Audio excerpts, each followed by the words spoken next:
How's it going, everyone? I usually don't let that intro play, so I figured for once I would actually let that just run its course, because usually I don't. But this time I did. So, welcome, everyone, to a run-through of this game, which I've done many times, on a version which I've done a couple times, but this time I will actually be smart enough to remember to save the entire thing for the archive page, because I didn't do that last time. This is a very particular run. I don't think I've seen anybody else run this type of, run myself. This is a run of Fire Emblem Radiant Dawn known as a Coinflip run. So what a Coinflip run is, and you can always hit !rules or message me in chat, as chat will be available. I will be able to see it, since I'm by myself tonight. And the idea is playing through the game in full on easy, because this game's plenty difficult on normal, and imposing a challenge on normal. I don't think I'm quite ready for that despite all my experience, and if I get unlucky, it may just literally be completely unsalvageable. But the idea is simply that each time we run across a new unit, I will flip a coin. And if I choose incorrectly, then I'm not allowed to use that unit, with a few small exceptions, and we'll get into that as the game goes on. First, I need to find the file to delete, which that one will work.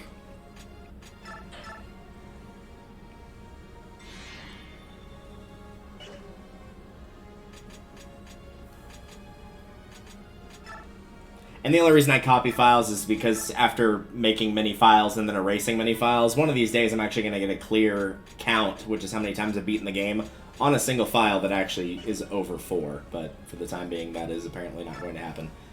Alright. So the rules are, again, easy mode, because normal is actually pretty tough. I'm going to be skipping cutscenes, as you can see from the tags. Spoilers are totally loud. I've played the game and beaten it many, many times, so I know the entire story. We're skipping that. We're skipping guides on, I might give strategies on what, I think works well, but I'm not going to actively go out of my way for that sort of thing. I'm going to turn the animations off. I might turn them back on later, depending on how people feel, but this is sort of just to make the game go not as slow as it could. So whenever I get a character that is required for me to use throughout the entire game, which in this case would be Micaiah, which is our Lord unit, air quote, they will appear like this in chat window. Chapter 1 will be all the green units. So if you see a name up there, then that means I can use that character. If the character is not up there, that means that I am not allowed to use them in any way, shape, or form. Micaiah is required to beat the game. She is the typical, if you die with this character, which in this case it's any ally, but normally it's typically just Micaiah later on. If she dies, it's game over, so she is required to be used. She's not that great of a unit, so don't worry too much about that. For any other characters, like Edward, though, for example, what we're going to do is essentially flip a coin. And to make this easy, I typically call tails when flipping a coin, so the TLDR is, if it comes up tails, I'm allowed to use that unit. I don't have to, but I am allowed to if I so choose. And if it comes up as heads, then I am not allowed to. Now, we do have a required unit in this chapter, but there are some chapters where there are not any required units throughout the game. There's no Micaiah, no Ike, no Alencia. Should that happen, and I end up getting heads on every character, meaning that I cannot use anybody, I am allowed to choose one character. So it is whoever I want, but I only get the one character. Now, normally later on, this means that I would just take them out of the party. I would prevent them in the preparations, like they just wouldn't play. However, in these early stages, like if I don't roll heads on Edward, then I can't use him, but he's still in the stage. I can't take him out of the stage physically. So what I will do is unequip his weapon and basically put him in timeout, which is setting him in the corner. And in a few small instances, if a character is required to do something, even though they are not required normally, then they are allowed to do that. So there is, for example, later on, 2 characters have to hit an arrive point on the stage, and one of those characters is not required. But one of them is not normally required, but if I roll heads on that character, I'm still required to take them, and I'm still required to do that objective, because that's the only way to complete the stage. So, with that being said, since I still cannot get the coin flip widget to work as I want, what we're going to do is make this nice and easy, and what I'm going to do is just switch to this window, and this was just a test to make sure it works, so I'm not going to count this automatically and be like, oh, I get Edward, we're going to flip a coin. And it comes up tails, which is good because I'm probably going to need Edward. And that means that I can use them. Nice and simple.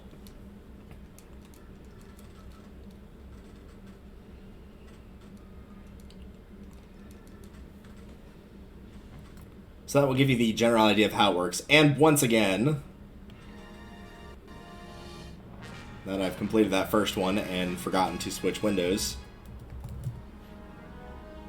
should a character be allowed in, I just add them to the list. It's that simple.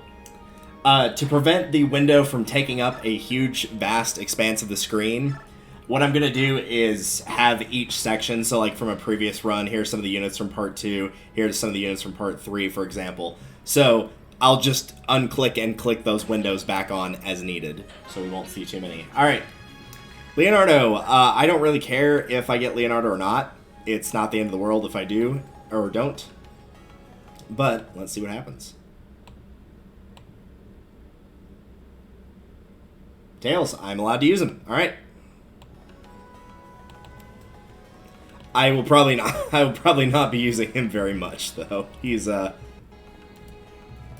very good. Of Cordon Brigade, he is the weakest of the 5 by far. Like, it's not even close.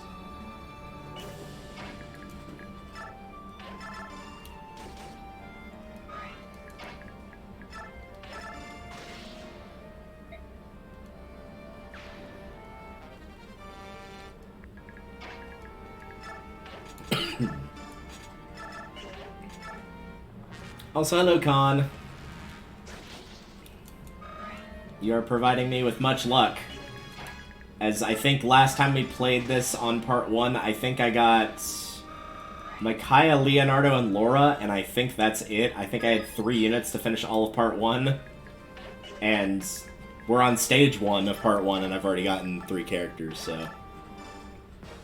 Ideally, I would like more, but the fact I got Edward is really, really good. Like...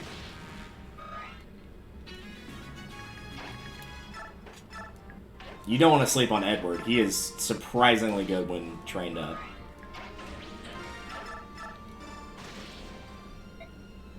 Also, side note, any deaths will be an automatic reset. I'm going to keep all characters alive.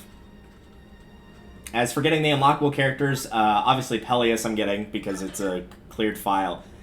As for the other one, that will depend on if Ike will get enough speed to be able to survive fighting the Black Knight in the certain stage I need him to. And if he doesn't, well, then there's not much I can do. Alright, Chuck Norris himself, otherwise known as Nolan. Do I get to use Nolan in this run?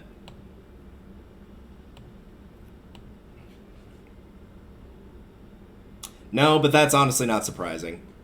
I have bad luck with managing to roll for Nolan, tragically. He's a really good unit, too.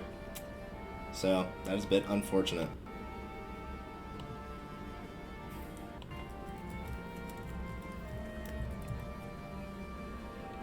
Alright.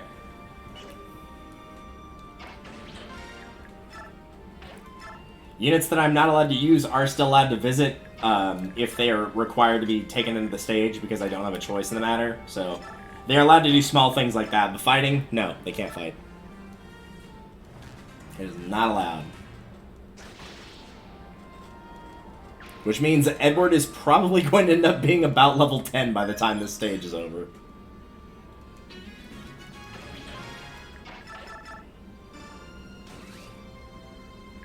I don't want to do that. There we go.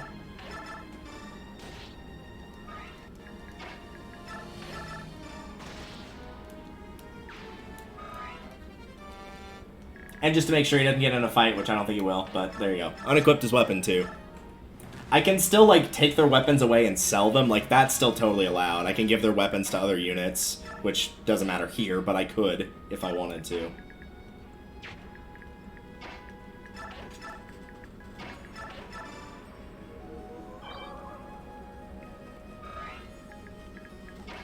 Alright, Edward, all I need you to do is not block too many attacks through face, which is unfortunately kind of a problem that early game Edward has. He likes to block a lot of attacks with his face.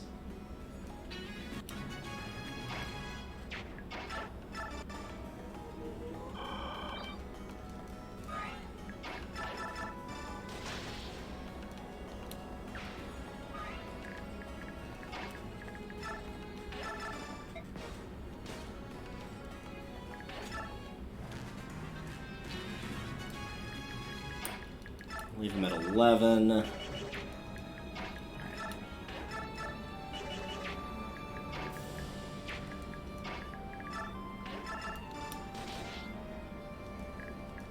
Since Edward's already going to be doing a lot of fighting and getting a lot of levels, I should probably focus Micaiah a little bit more.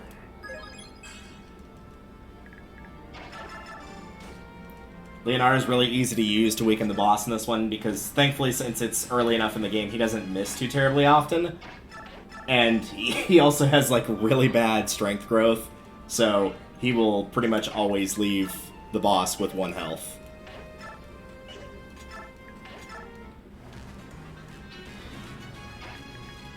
Too strong. Yeah, oh well. Well, if that happens, it's gonna be way too strong.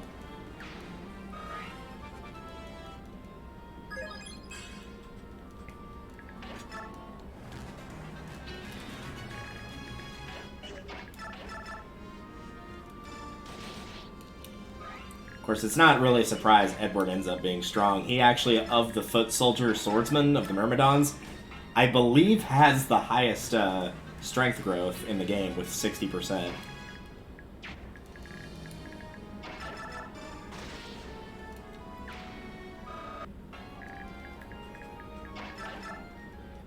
And again, I want to level Micaiah more than I want to level Leonardo.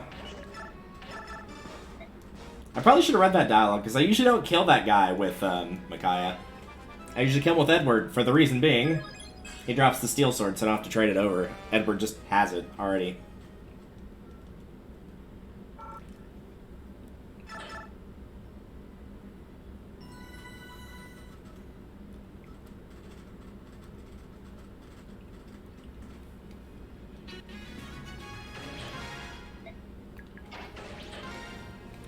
Alright, do I get the traditional starting healer Laura? Switch over. Tails, I do get to use Laura. Alright. Hopefully this will be a little bit more difficult later on, because thus far, this is basically a don't play Nolan, but otherwise play run. Last time, the Dawn Brigade destroyed me with how bad I was with the luck on using them.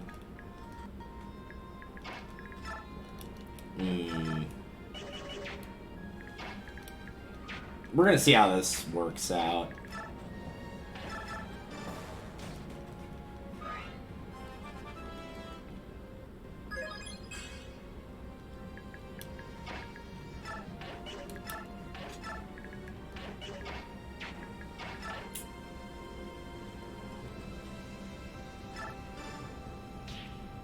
That's not gonna work. Okay.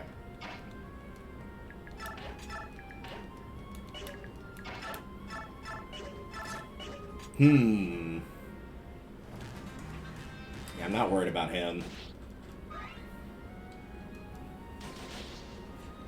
I kind of had to finagle that a bit. I was thinking about putting Micaiah there. The problem was he might,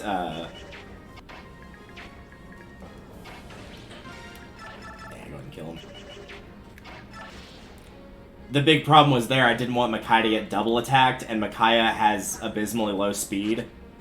In fact, probably her 2 worst stats, outside of physical attack, which doesn't really matter, are speed and defense, which means that if she is a glass cannon, she is all of the glass and none of the cannon whenever you start the game, because light magic's not particularly strong. Like, she'll get there, but she has to get there is the thing.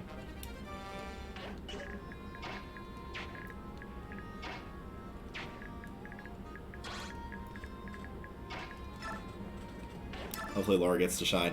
Yeah, I actually do like Laura. I actually consider Laura one of the better units in the Dawn Brigade, particularly because of 313. If you can put Ike to sleep, that stage becomes a joke. Which is typically what I'll do, is I'll use Laura and put Ike to sleep, and then send Edward in, presuming that he's a True Blade by that point, and just kill him with Astra. It makes it very easy to dispatch him as a result, because Ike has surprisingly bad magic resistance in this game. Whereas he didn't really in the first game he was in. It was kind of like, it wasn't phenomenal, but it was definitely better there than it was here. Alright, so...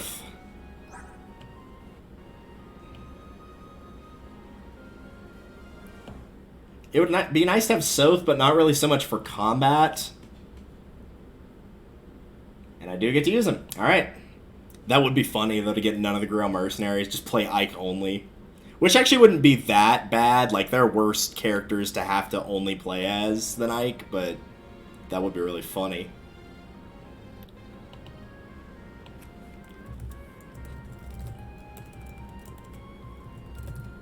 The big thing I want Soth for is just to, like, a combination of two things. Is the chests, obviously. Well, three. The chests, getting hidden items on the ground, and then the big one is being able to steal, in particular, healing items early on. The one where you get out of the prison, which is the chapter after this, you can steal 2 vulneraries in that stage pretty easily.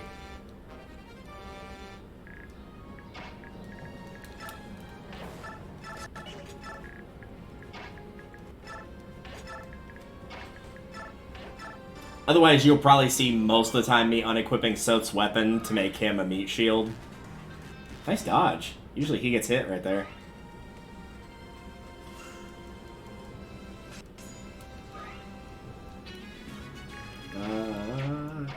Yes, that'll work.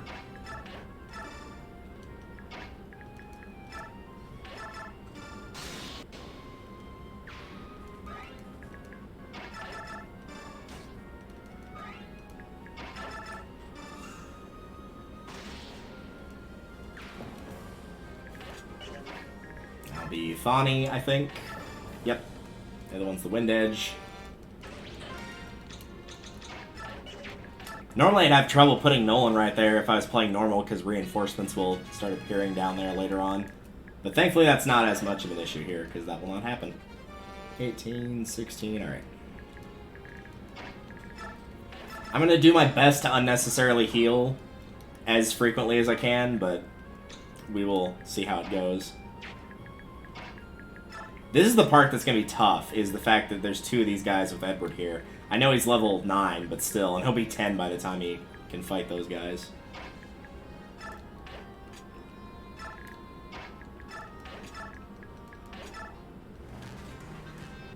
But I'm also okay with not waiting for the Wind Edge, because I don't think the Wind Edge is going to be making that big of a difference in fighting these guys.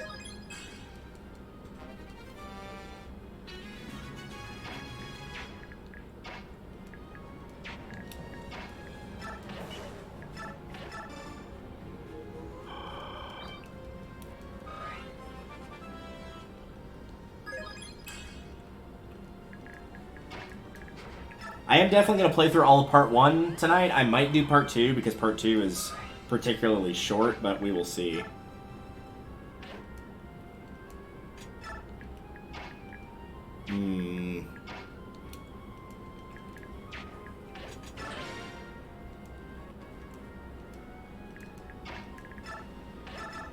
Apparently Edward just really does not like archers. That's the 3rd archer he's critical thus far while playing through this.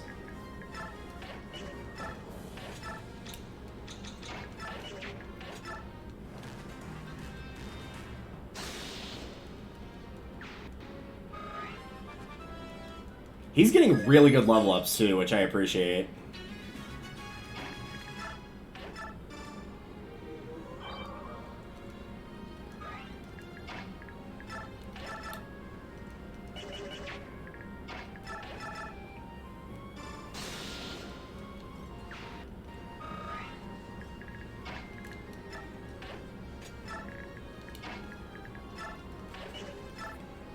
Also, I will be using Battle Save, mostly just because, since it is a challenge run, it requires stages taking longer than they normally would, and as a result, failure when I'm setting myself in a spot that I know I might potentially not make it out of is just going to make it go even longer than it would normally.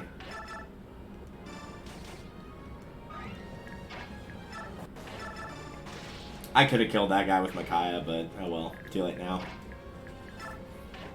It's fine, it's not that big a deal.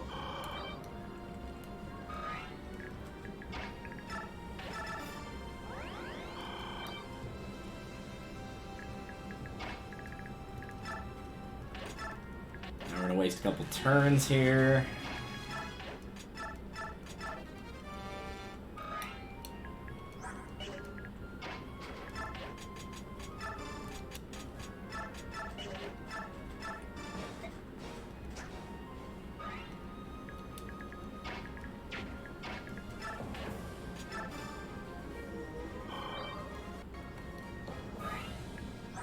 I should have traded, but it's fine.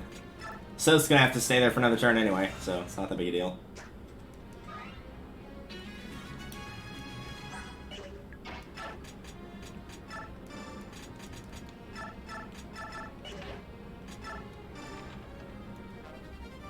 See, I don't know why it does that. Like, whenever you trade, for whatever reason, it just re-equips a weapon if you don't have one equipped. And so now, as a result, he's gonna try to target the boss and potentially kill him and waste all that experience, which kind of sucks, but...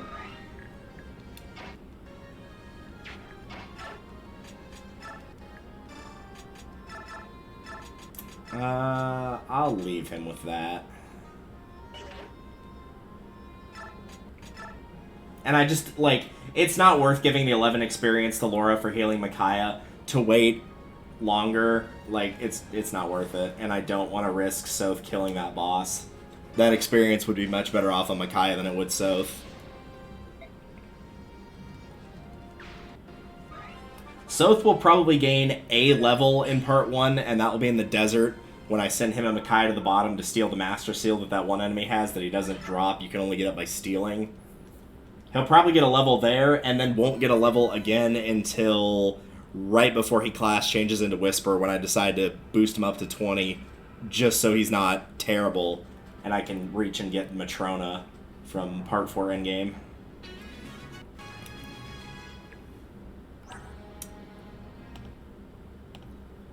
Wouldn't it be a shame if I didn't get Eliana? Oh no. Oh no, I don't get Eliana. That's a bummer.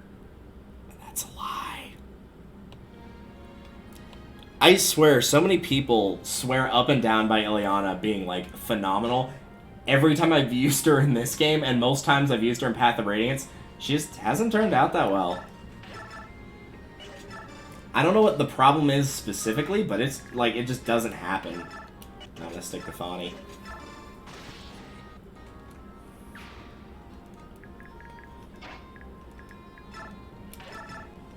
Sticking to Thani is a bit of an odd choice. I recognize that. Usually it's smart to use up your weaker weapons, as they're less expensive, and also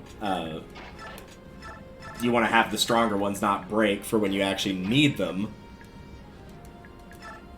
However, Micaiah is kind of a weird case scenario, because once I get Laura to Priest, she can use Light Magic, but she can't use Thani, because Thani is a Micaiah-only spell. And so it's better to keep the Light alive and just trade that to her, because if I keep the Thani alive and the Light breaks, then I just have to go buy another Light Tome. Also, both the guys Soth killed are the guys that normally you would steal the vulneraries from. It's not that big a deal that I didn't get them, but, like, normally Nolan would be standing here instead of Soth. Soth could go around and steal from one and then steal from the other. But it's, again, it's not the end of the world.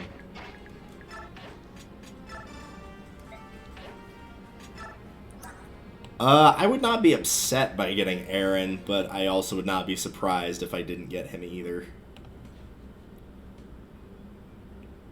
Yeah, that's fine.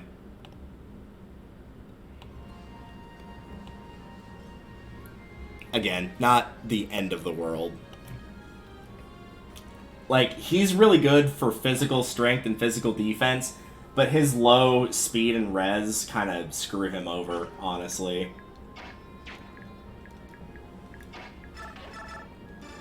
Man, I cannot wait to take that cancel off of Leonardo and give it to Edward.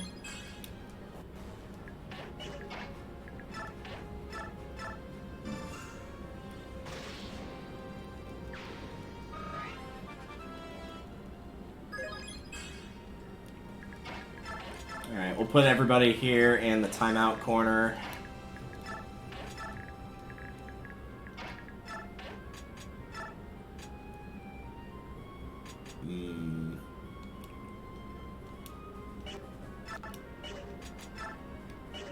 Watch that 1 HP actually make the difference. I'm gonna be so sad if that happens.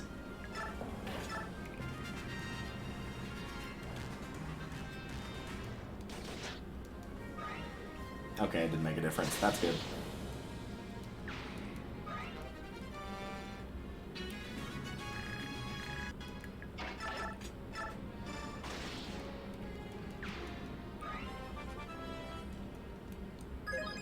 What's he doing overall? So he caps at 30 on HP. He's good on speed and skill. Those are going to cap almost assuredly. Strength is doing fine. The only thing that's low is res, but if he's got a high enough speed, that's not going to matter too much.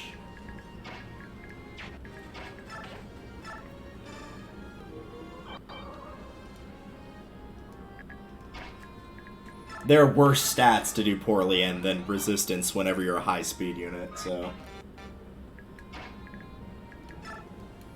That's why I'm such a proprietor of the speed-based characters, because... And it's not gonna always hold true, but theoretically, if you get a character with high enough speed, their defense and their resistance, 2 different stats, won't really matter because they're just never getting hit, so... It's not that big a deal. Take out that dude first.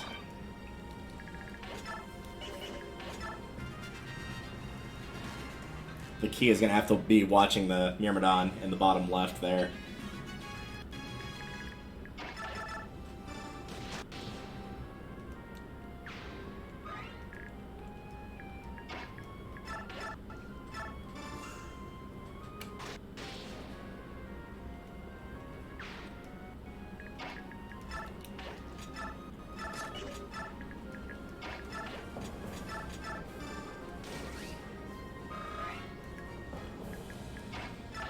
In case you're wondering, I just put Soth there to stop that Myrmidon from being able to reach. That was all.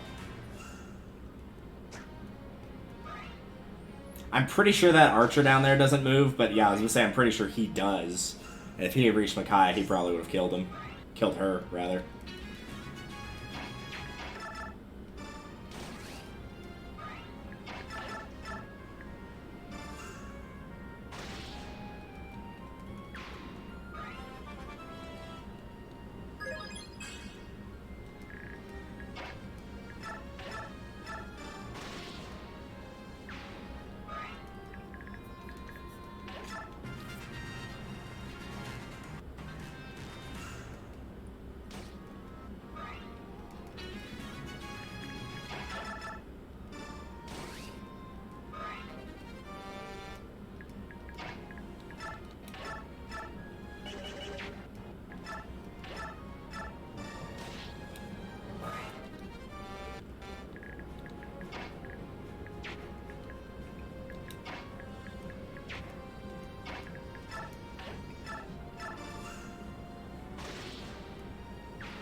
Okay, good. I was like, I don't think that guy's gonna move, but he might.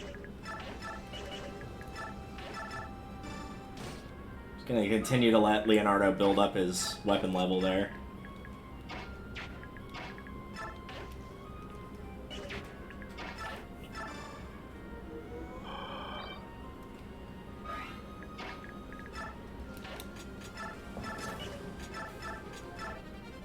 You'd be surprised how many people forget to steal that discipline skill. Normally I would stick that on Aaron, because I think he starts with a D in Lances, which is pretty low. And as a character that has really bad speed, he probably needs a high-powered weapon. So unless you're going to forge something, you're probably going to want to try to get him up to A as soon as you can to let him use Silver Lance. In a situation where he, like, really badly needs it.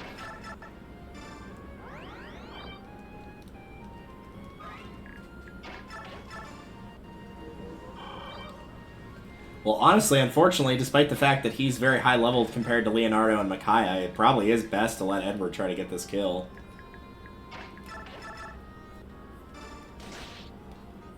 Because A, he can get 2 levels off of it, which is always nice. And B, since that boss has a wind edge, sending Leonardo might be a mistake. I am not convinced that Leonardo would have the speed to survive, and Edward just capped his speed and his skill both. So that was why I did what I did. Oh, and now we get the best character in the game. Yeah, we get Meg. Hell yeah. Oh, we might get Meg. We'll do that first and roll for Meg, and then adjust accordingly. Everyone's favorite armored Pegasus Knight.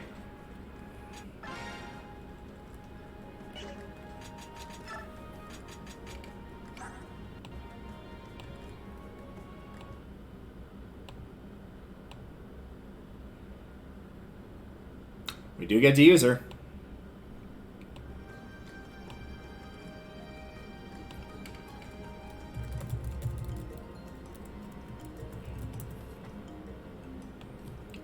Also, for anybody wondering why I say everyone's favorite Pegasus Knight,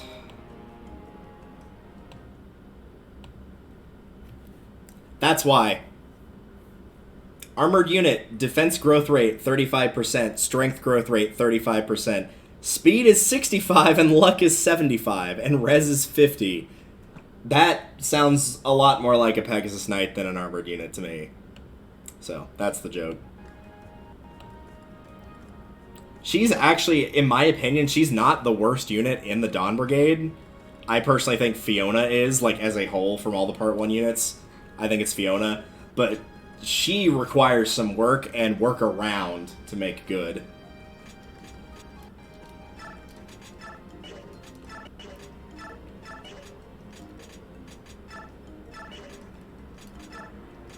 Probably don't need that vulnerary, but it's fine.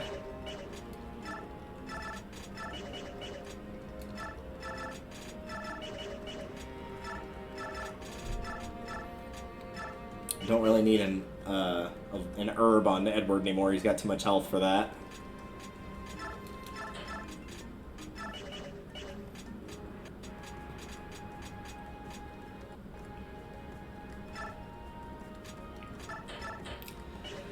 So here's where we reach a problem, because the only frontline characters I have are Soth, who I don't want to use because, again, he sucks up all the experience that could be better put on somebody else. Edward, which is fine enough, I have no problems with that. And Meg, who's, again, requires a lot of workaround. I would obviously forge her a sword, but it is also smarter to wait one round before doing that.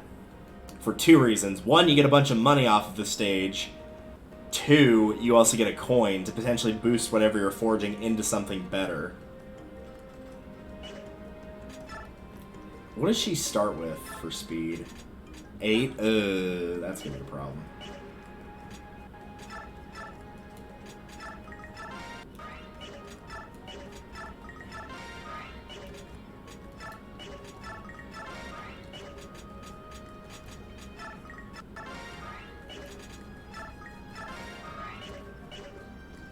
I will be taking that away from you, Leonardo. You don't need it.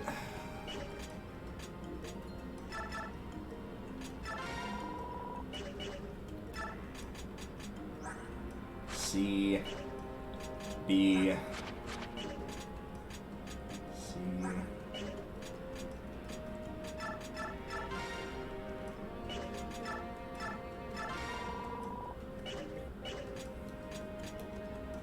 Yeah.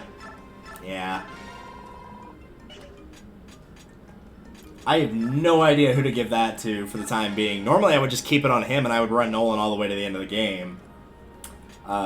It's going to be going on Soth for now because he's literally the only person that can use it for this stage. I see no reason to take Fortune off of Meg right now.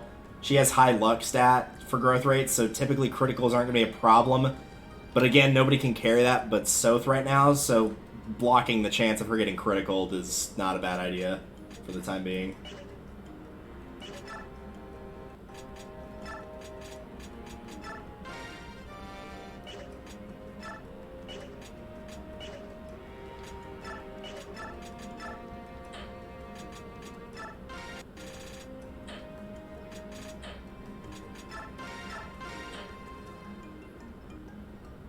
Hanging on to these for Jill, potentially.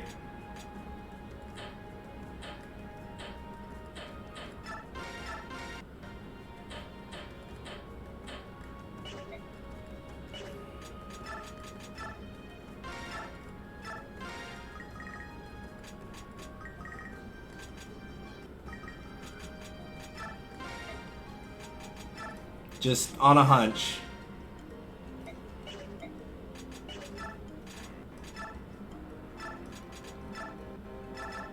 Also, because Edward is probably going to break that first sword on this level.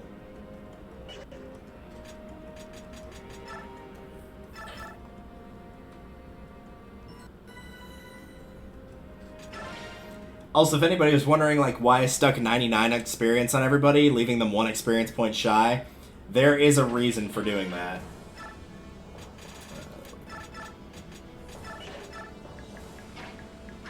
Probably have to use Soth to get a couple of these kills, which I'm not going to like doing, but, you know, beggars, choosers, all that. The reason is when you use bonus experience in this game to level people up, because you've already seen all the stats thus far, of which there's 1, 2, 3, 4, 5, 6, 7, 8, including HP at the top there, you can't get more than 3 points per level, like, across your stats by using the bonus experience. You can get more than that by getting it naturally in fights. So that's why. They nerfed it from Path of Radiance.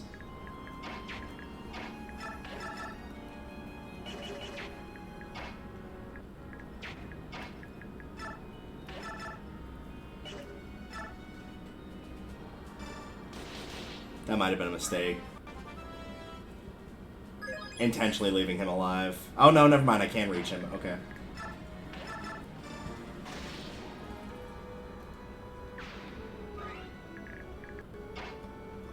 We're gonna find out if Meg can survive fighting one of the cats.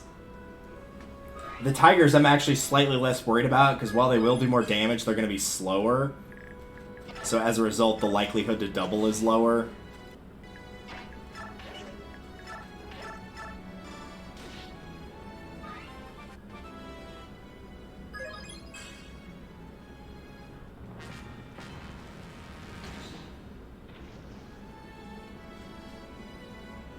Yeah. The cats are extremely fast. Other than the dragons, they're honestly probably usually the biggest threat. The birds being able to fly over stuff can be, but it doesn't happen as much as you think it would.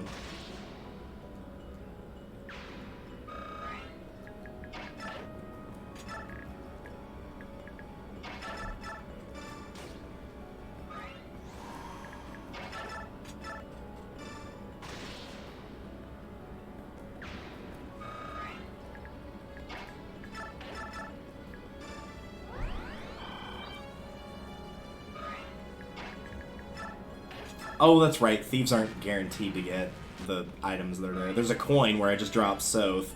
That was why I stuck him there. Let's get this out of the way so I don't accidentally hit both of these later. There we go.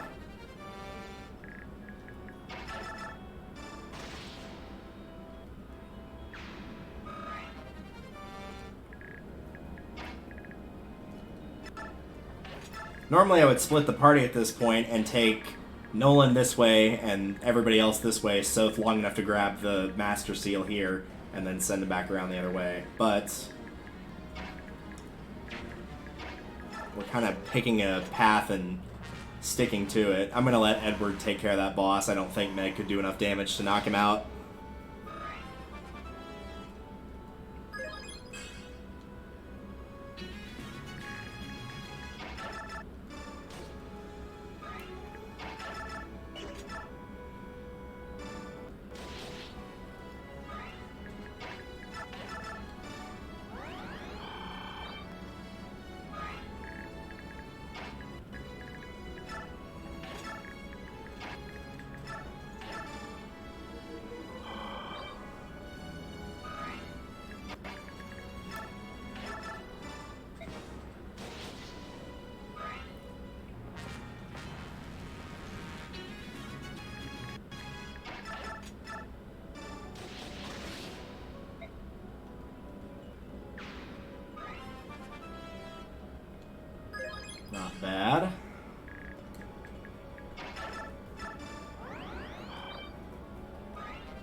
The sad thing is, if he chooses to go after Edward, that might have actually made the difference. No, he didn't.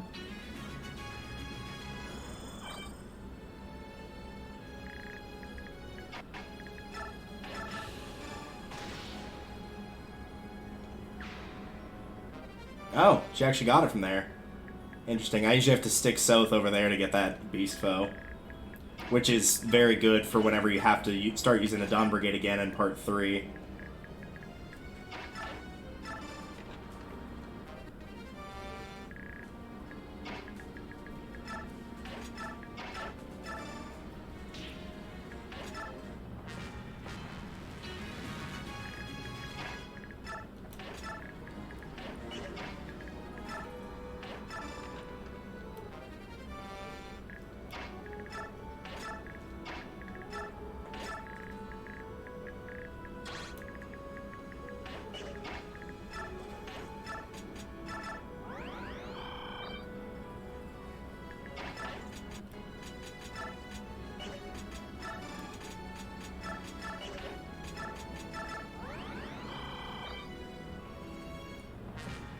I'm gonna, unfortunately, as annoying as it's gonna be, I'm gonna sit here and take my time waiting for Leo and Meg to get over there.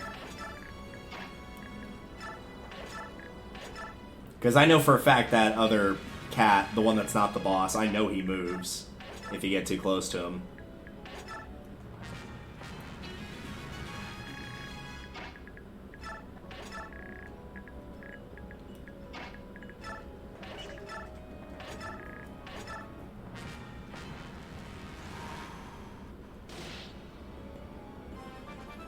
You're welcome, all the non-believers.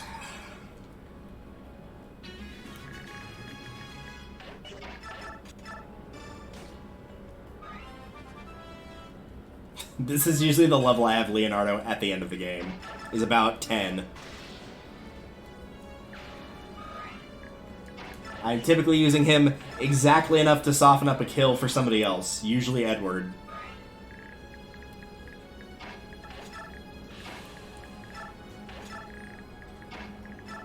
I make it sound like Edward is the be-all, end-all best, but like early game, if you're going to use him, he's going to be the person that probably needs to get the most experience.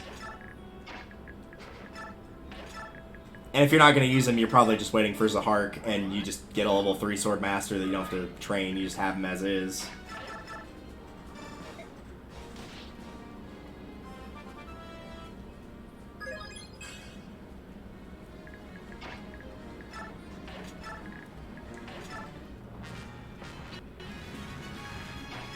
That's gonna be an issue, but just in case. The last playthrough I did, just like on my own time, I actually didn't get that Seraph Robe because thinking it would have been fine, I let Edward try to weaken the boss with a Wind Edge, and he got back-to-back criticals with a 2% chance on each one.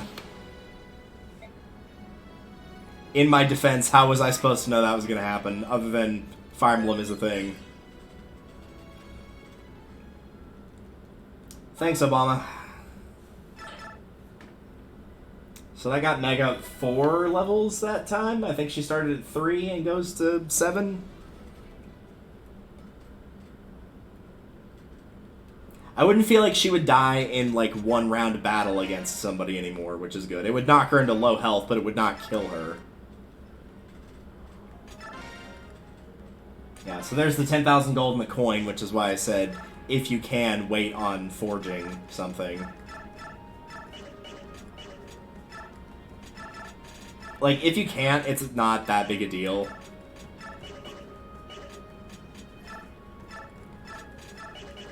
And I just knew, like, I couldn't wait on Meg to get a better sword that was more powerful and lighter, making it harder for her to get double attacked. I just couldn't wait one more round for that, unfortunately.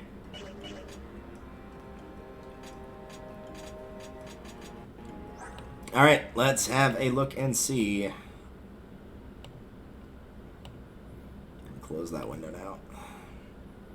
Nope, no Valug. Alright. No Wolf Boy.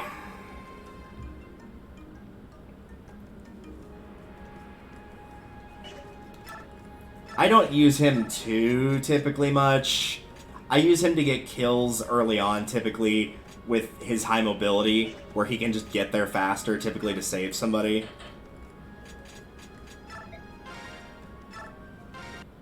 And that's honestly about it. Sure. It's only 700 gold. It's not that big a deal. It's not like that's an increased price from what it is normally. Normally I don't do this, but... Oh, I can't afford that. By 30 gold. Alright, okay.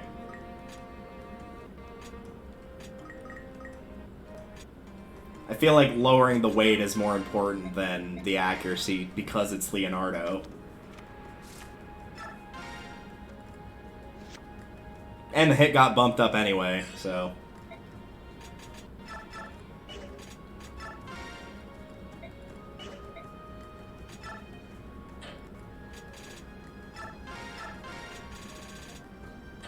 I'm probably never going to use that, honestly.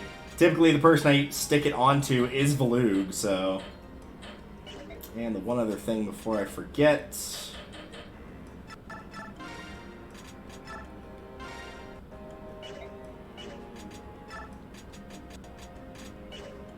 Alright.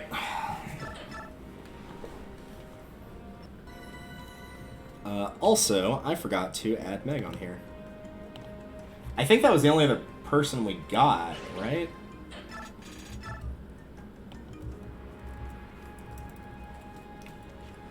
Micaiah, Soth, Edward, Leonardo, Laura. I have all them. Meg, yes. Yeah, so it's just Meg. Okay.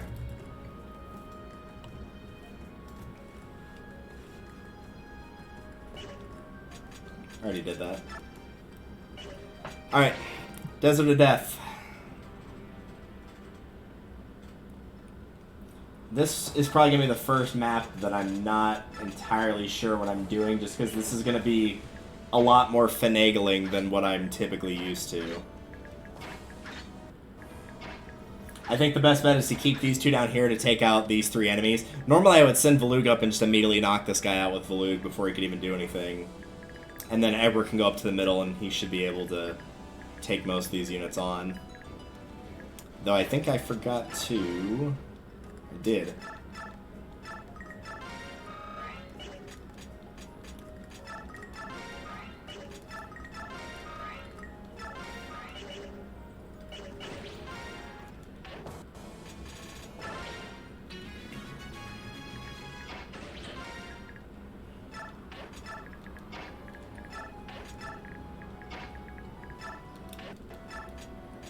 That was actually probably pretty stupid, but oh well.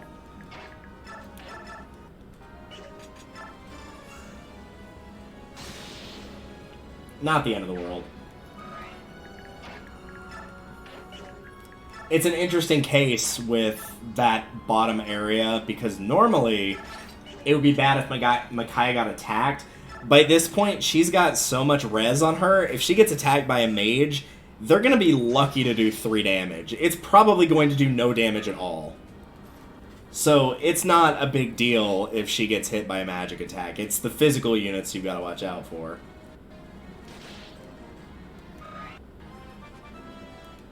Which is also going to be the case with that group down there, as I'm going to be taking out that before the mage. Because despite the fact that Meg is an armored unit, she's actually got pretty good resistance. Leonardo also has pretty good resistance. And Laura's going to have insanely good resistance. So, outside of Edward, this is actually a pretty high resistance team. Magical resistance, that is.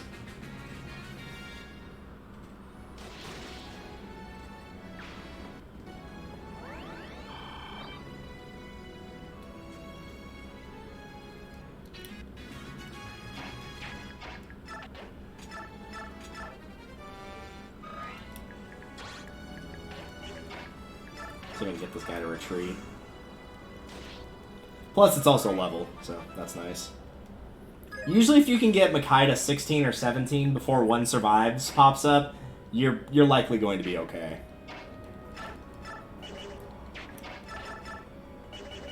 Let's do this. Trying to figure out if I can get them both in one go, which I'm not 100% sure since I didn't check to see what Meg can do, but again, she can't. This mage can't kill anybody down here.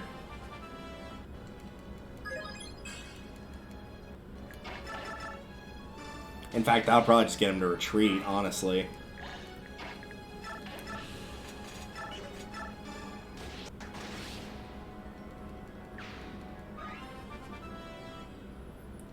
He's gonna cap strength, too, my god. This is like a really good Edward. He's gonna cap strength, he's already capped HP, skill, and speed. Like, the other stats would be nice, but, like, those are the big ones for Myrmidon. Like, he's good to go to class change up into Swordmaster at that point. Yeah, he's just gonna run off.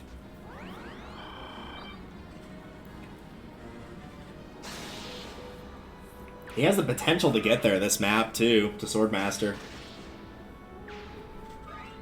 Because he's going to be doing the bulk of the fighting. Like, I'm just going to let them, Makai and So, take out a few units down here. Not that many. Yeah, go ahead and attack Micaiah. See? Told you. No damage. This is like one of the few maps that Micaiah can be a little bit more aggressive on. For that exact reason of just like, they can't do any damage to her. So it's not that big a deal. If she actually gets attacked. Normally, if Micaiah's getting into a fight, you need to have her being the one to initiate that fight, but in this instance, that is not the case. I'm pretty sure you can steal a Vulnerate from that healer. I'd just rather him be dead.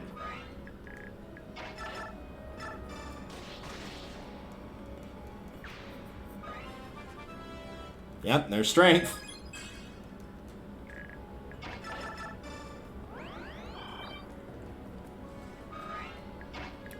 Let's go one shorter than that.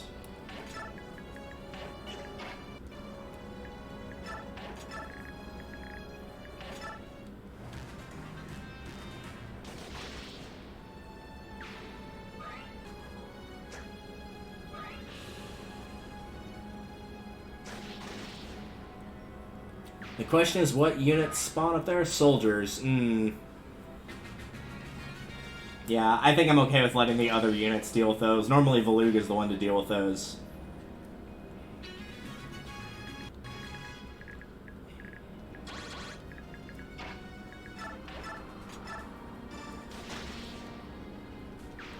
Unfortunately, soldiers are just going to be particularly stronger against this team than normal, due to the fact that most of them are going to be weak to attacks thrown at them by soldiers due to either weapon triangle or just not being very strong in the defense department.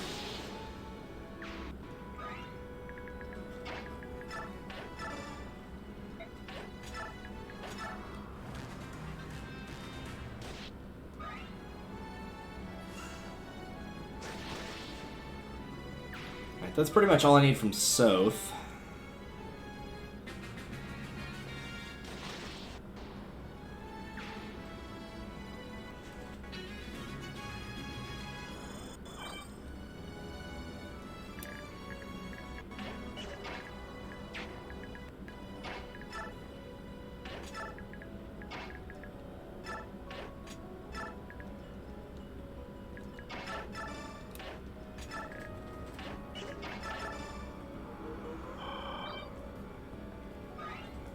He might go for Valug, which would be the problem. Nope, okay, cool.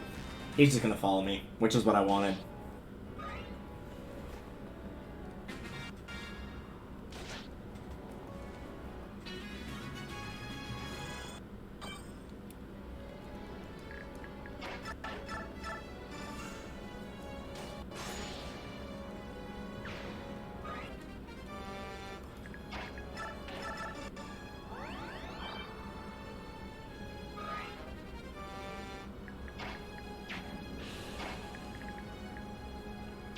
I'm kind of playing it by ear with the what to do on the top right.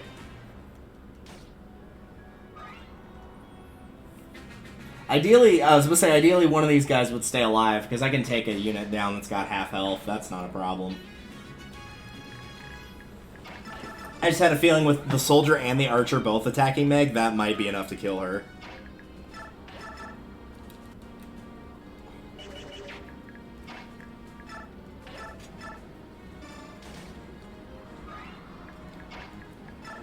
we go. That'll work. B, I think that's B. Yeah, that's B. Ember can take that guy out. I don't think Micaiah is going to have any issue if I decide to push in, but just in case. Alright. Oh, he didn't move. I thought he would. Alright.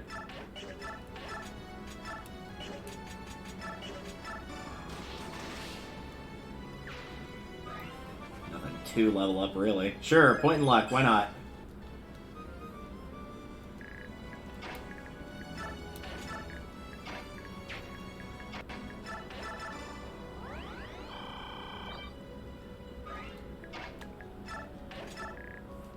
See, if I end up getting Jill or Zahark, I would probably use either of them. Oh, that's not what I was expecting him to do. I'll probably use either of them and swap out supports and let whoever that is pair with Edward since they're frontlining, and then let these two pair together.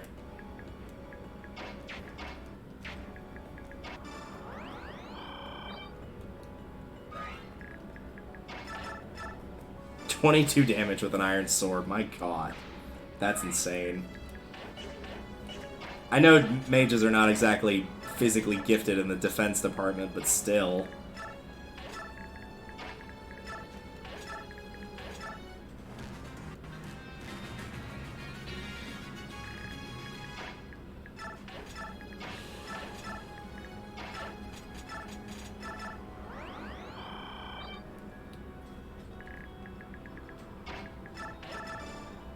That, we are good to basically finish off the level. I never used those. That was specifically for stealing it to sell. And I guess technically 10 experience, sure, but predominantly to sell it. It's not even worth that much either. I don't even know why that guy has it, honestly. Shine Barrier is an incredibly situational item. And you're not going to run into a lot of situations where you need it.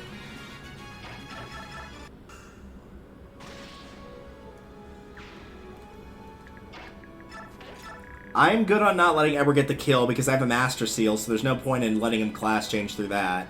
I can just give him the Master Seal and it's fine. So I will probably give it to Leonardo or Meg if I can pull that off. And possibly Micaiah, too. Surely between the three of them that they can knock that guy out. Oh yeah, they'll be fine.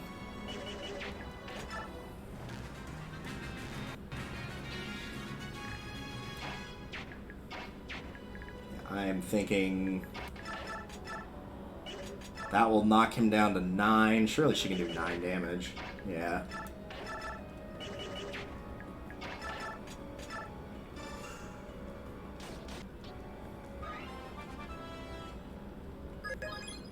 He's not getting bad levels, but I need him to get more strength, and unfortunately that's kind of hard to do.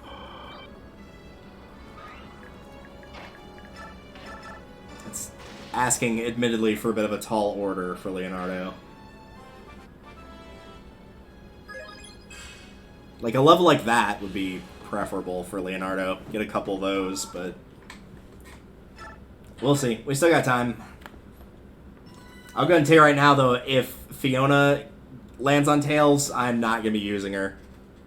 Like, Meg is going to require too much babying, and I don't need another character to baby on top of that. Like, there's a limit to how many where you just have to, like, constantly be on top of them and giving them all the bonus experience and all the forged weapons, and that number is very, very small.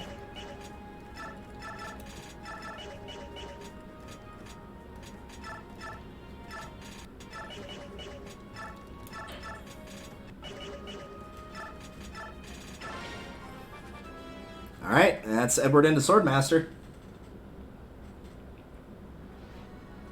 There you go. One of the other interesting things about Edward, he is the only Swordmaster in the game that can get SS in swords. Everybody else has to get to True Blade to do that.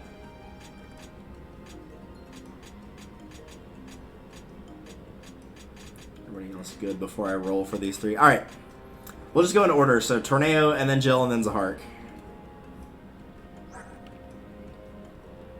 I'm not going to be beaten up if I don't get Tornado. Like, it would be nice to have him for, like, just sticking him as a wall in front of a door, but in terms of, like, actually using him for combat, it's fine if I don't get him. Alright, so I got Tornado. After that, Jill. Okay, good. Zahark. I got all three. Okay. I think last time we played, I didn't get any of those three.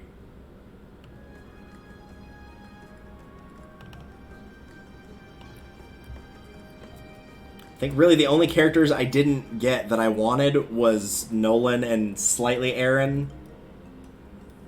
I'm going to spell his name wrong if I don't double check it.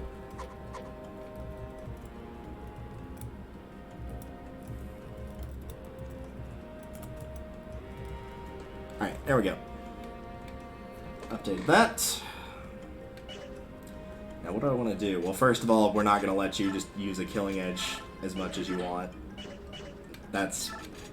I'm not going to say an amazing weapon, but it's too good of a weapon to just waste on any old attack, so...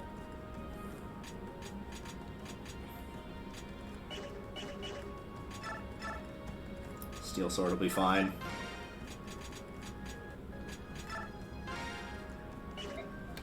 Tornado, I think I sold the other lances. I don't really think I'm gonna... I don't foresee using him for a bit because he's a little high level right now.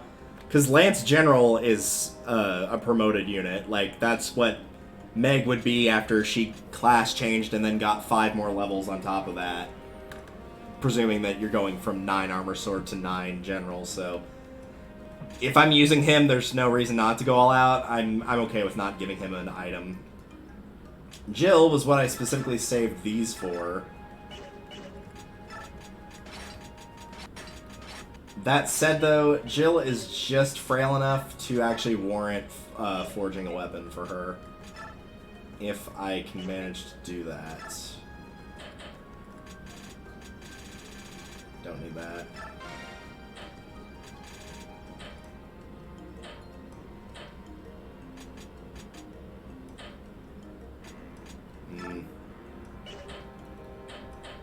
What can we manage to pull out with... Because axes are actually pretty cheap, which is nice.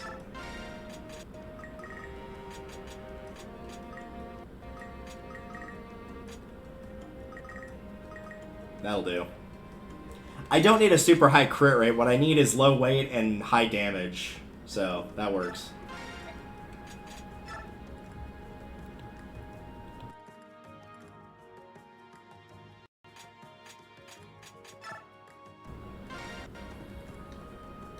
Alright.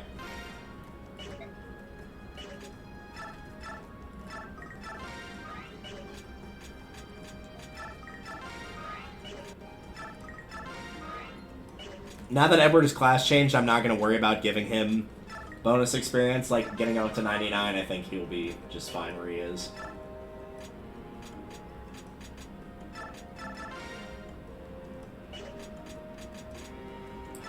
Renewal is 10%. I always get that one mixed up with Imbue.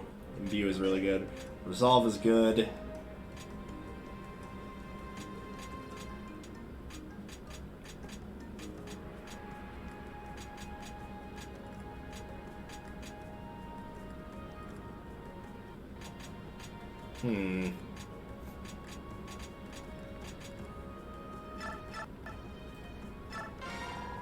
There wasn't really a good option to give that to anybody in particular.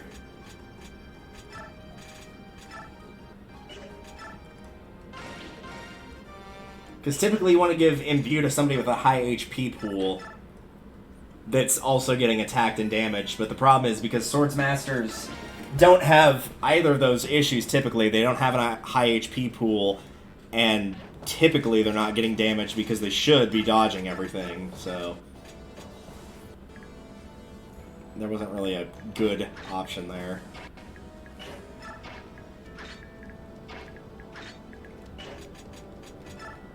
Now, I know there's a couple hidden items in this stage. There's like an arm scroll, I think. I don't remember offhand where they are, and I'm not going to go looking for them intentionally. If we run into him, great. If not, it's not the end of the world. We can live without it. We can also live without a dog pretending that it's dying outside. That sounds like a rubber duck being squeaked. God. Alright, put you in timeout. Oh, right, that's why I can't show them.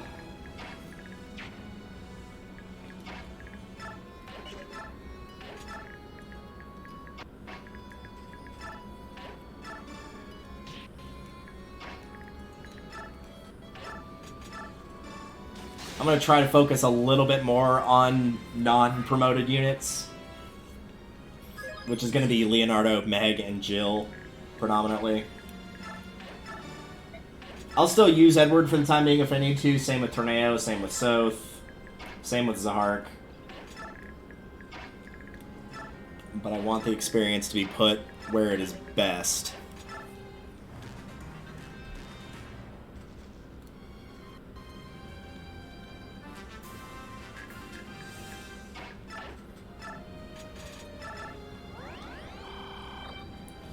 The downside of early game Jill, just very low HP pool.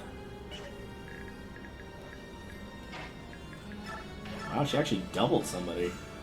I mean, she one-shotted him, but she could have doubled him.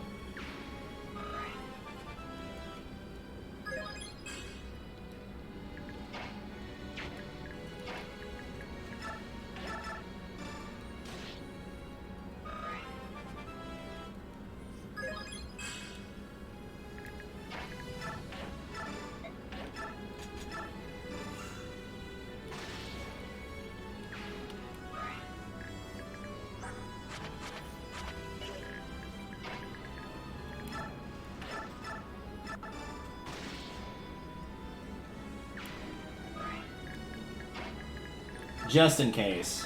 Just on the small off chance.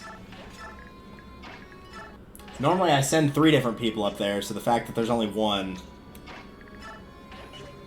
Normally I would also send Valug up there, and I would also send Nakai up there. Because what you can do is you can just send somebody up there that can take some hits, and just unequip their weapon and let Makani kill all 3 of those knights with Thani.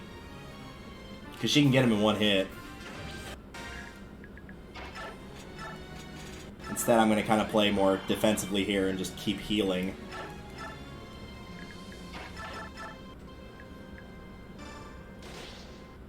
That might have actually been a bad idea. I think I just screwed myself by doing that. But there's no way to get over there now with any of the units that I've got, so we're just going to have to let it play. Okay, the soldier I kind of understand. The Pegasus Knight getting doubled by Micaiah seems a bit weird.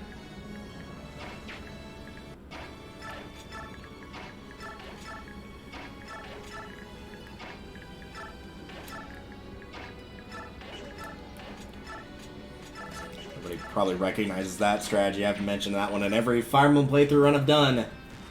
Of forming the wall. Alright, speed's good. I mean, that wasn't a bad level up. Okay, good. As long as she could dodge one of those attacks, it's fine then.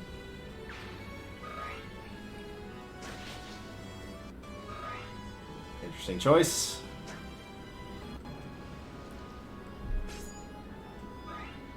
Though for all I know, that was the only person he could have reached, maybe? No, he could have probably gotten Meg, but just chose not to for some reason. Alright, that will give her another axe.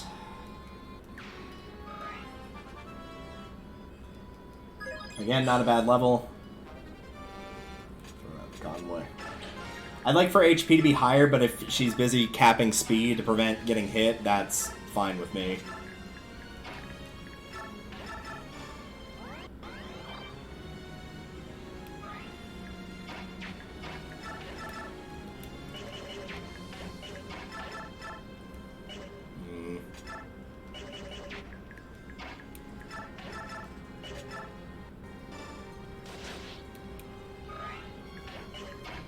Oh, that's a problem.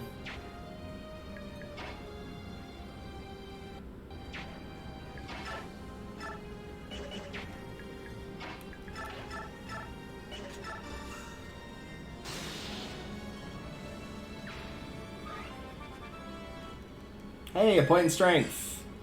Christmas miracle.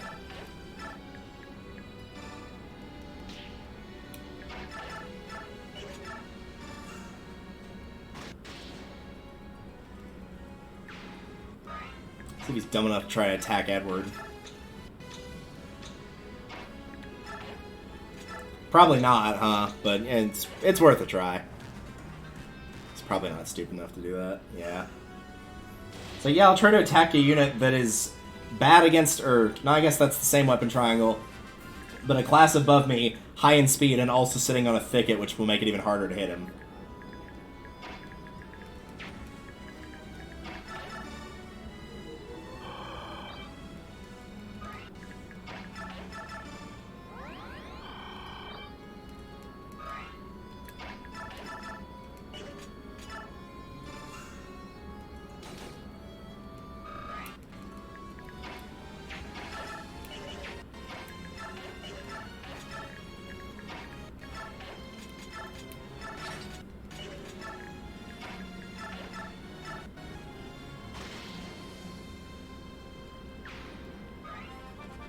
Well, if nothing else, maybe this will be a playthrough that can actually convince people that, given enough babying, that Meg's not terrible.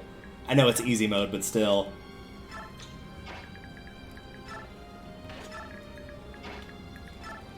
It's mostly on easy mode, but it's easy mode that makes me say that Meg is a better unit than Fiona, because she gets more availability in part 1 than Fiona does. You don't get Fiona until after this chapter's over, and there's still, like, of the 2 or 3 no, I guess it's 3 or 4 chapters remaining, she's eligible to play in 2 of them.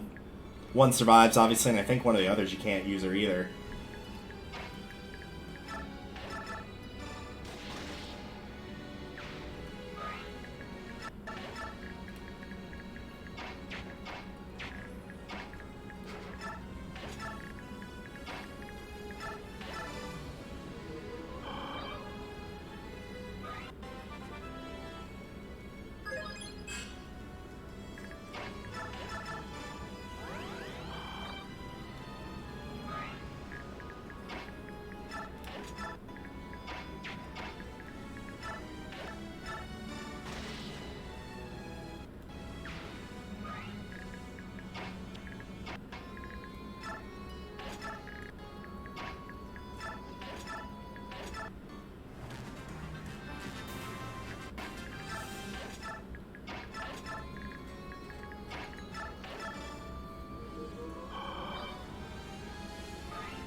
Come with this crazy new strategy. It's called Nothing Changes. Just make another wall to get rid of the guy with the killing edge. He's the real problem. Alternatively, send Meg or whoever you traded Fortune on to, and that will completely nullify his killing edge. Basically just turns it into a steel sword at that point. I want to say the arm scroll is somewhere up here, so I'm going to try to look for it, since I don't really have any other need for Soth at this point.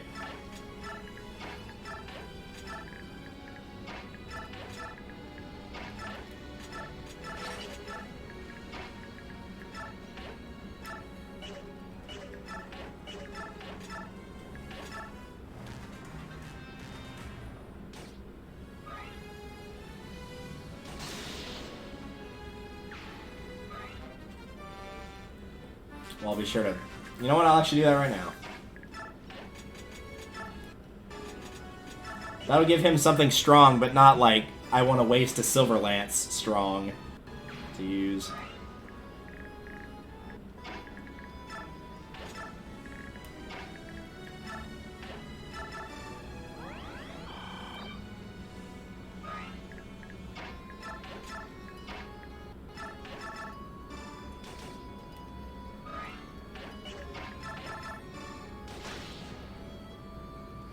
I might actually just do that on the other night and let Meg take the healer out.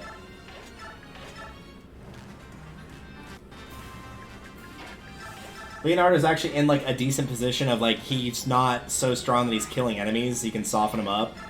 But he's not so weak that he just can't take out anything. Like, he didn't do a lot of damage there, yeah, but that was a unit that specialized in defense.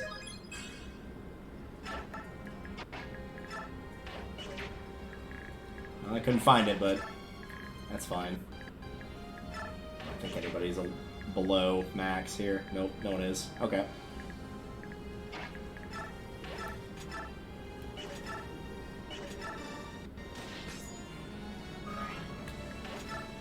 How much do you heal for? 5?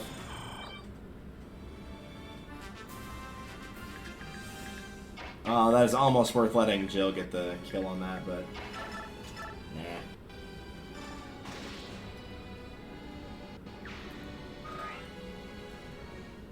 And that's part 1 of Raise the Standard.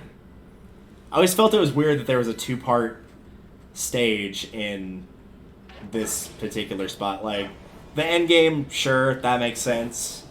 But here feels really weird. Also, we have a raid. Dr. Philly B. That is a very large party of people, too. Enjoy your Screaming Kazuichi, and also, we will launch my poorly made countermeasures that I still have not updated and need to do so.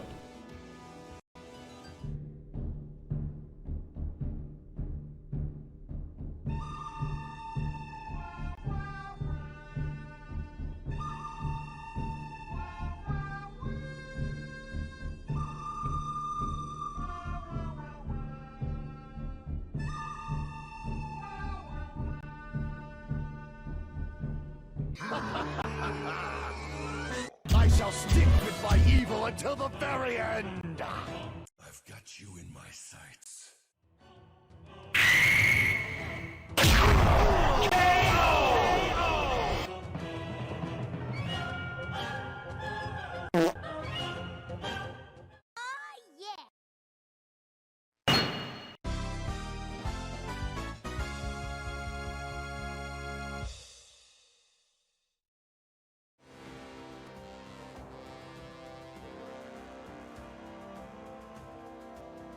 And that's why you don't give somebody 5 hours at work to do absolutely nothing, because they'll make a really, really bad raid.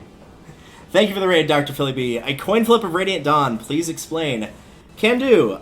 First and foremost, we will start with this.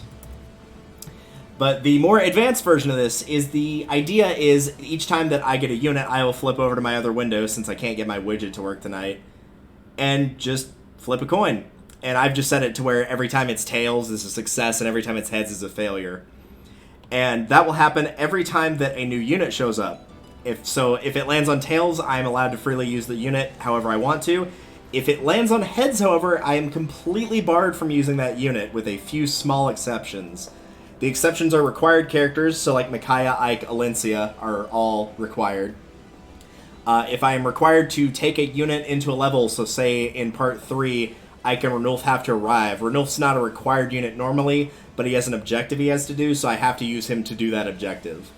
The other small example is if a unit is forced into a stage, so you don't get the preparation here and it just throws you in with all your units. They are what I like to refer to as being put in timeout, which is a very nice way of saying you unequip their weapon, you stick them in the corner, and you act like they don't exist. That's timeout. And you have to do that a fair bit in part 1, but not so much anymore. So that is why the 3 characters you're seeing here are all barred. I've actually gotten pretty lucky with this run. The last run that I had thus far in the game, I was allowed to use Micaiah, Edward, Laura, and that is it. That was all I got. Everybody else I could not use, and it was abysmally hard. This is played on easy mode for a very good reason. But this far, we're only actually missing 3, which is Aaron, Ileana, and Nolan. Everybody else has landed on heads. Valug, never mind. We don't have Valug either, but he's required to take into the stage, so he'll be in the corner.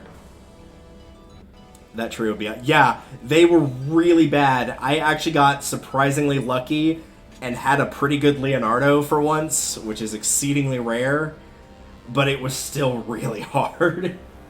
The final exception to the rule of getting a character that I am allowed to use is if I end up in a stage where there are no required characters to finish the game, we'll use the stage with only Braum and Nephany as an example. And I managed to, and yes, this did happen on stream last time, roll heads on every character, meaning I couldn't use anybody. I get my pick of who to use, but I only get to pick one character. That's it. I don't get anybody else. And in that case, of course, I picked Nephany because she's infinitely better than Braum. Sorry, Braum. Right. With that all said and done, normally I would send Valug, Nolan, and Jill up here, but I guess it's going to be just Jill. I might send Zahark up there too, actually. Normally I actually don't use him, so this will be a little bit different from the norm. We are skipping cutscenes. We're skipping, like, all the little after effects of chapters and whatnot. Battle savings allowed, and that's mostly just A, for my sanity, and B, so that if I make a mistake, we don't have to start the level all the way over. Because typically a mistake is going to be me going, like, there's a good chance I'm not getting out of here clean, and battle saving preemptively.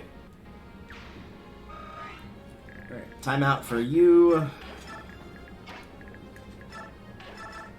Also, I don't know why Micaiah's doubling. For some reason, like, she's actually got enough speed this time around to do well, which is, again, exceedingly rare. If this is your favorite Fire Emblem game, you probably know a fair bit about this.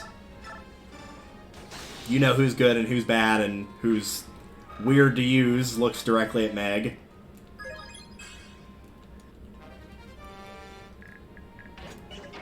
Micaiah and speed, yeah, exactly. Never happens. Outside of physical offense, which doesn't matter, and defense, it is probably her worst stat. Which is unfortunate because that means that she cannot defend nor dodge. So she typically, by this point, will end up kind of a glass cannon build. Because she can do pretty good damage, especially with her Thani spell. But if Micaiah gets into a fight with somebody, you better hope she initiated it.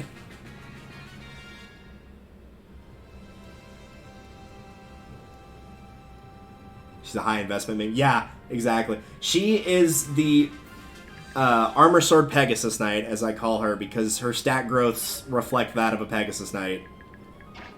Like, a lot. Her highest growths are speed and luck. That sounds like a Pegasus Knight.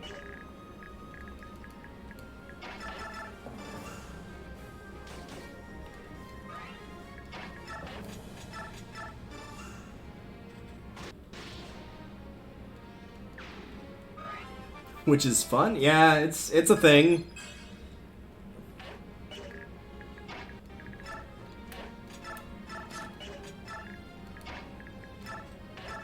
Meg is definitely an investment, that is for sure. Probably not a wise one. Like, Edward's an early game investment, but he largely pays off. Jill's an early game investment, she pays off. Meg, probably not going to pay off, if we're being perfectly honest, but... oh well.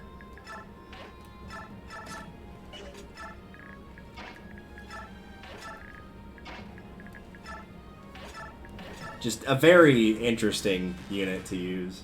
And I've already said now, like, even if I get Fiona, because just because I get a character doesn't mean I have to use them. All the units I'm allowed to use, as you can see, are in the top left in green.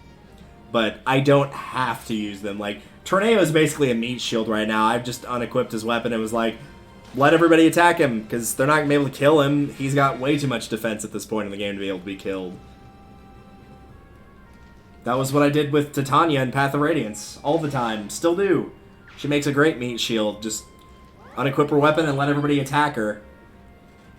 Then while they're busy trying to take her down, which is impossible, you can let Ike and Boyd and Oscar and whoever else you want finish them off.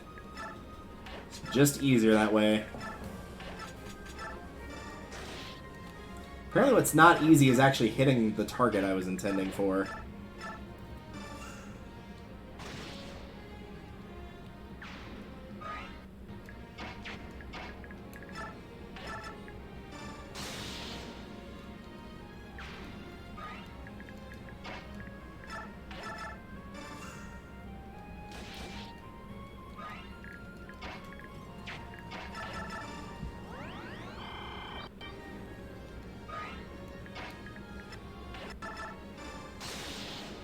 Also, I got a very good Edward this time around. This is his stats at Swordmaster level 2.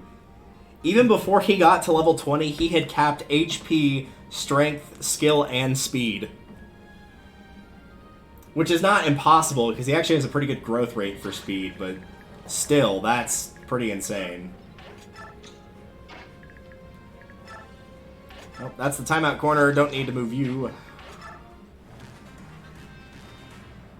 Yeah, these Murata Knights are probably gonna die. They're not very good. I think the only defeat condition involving the Murata Knights is if Fiona dies, but usually she can get away. She's not good, but she's better than the rest of her group, which is not saying much, but it's not exactly a very high bar to clear. And yeah, I know there's bonus points for keeping the Murata Knights and the villagers alive, but normally, again, I'd use Volug for high movement. In this particular instance, it's not that big of a deal.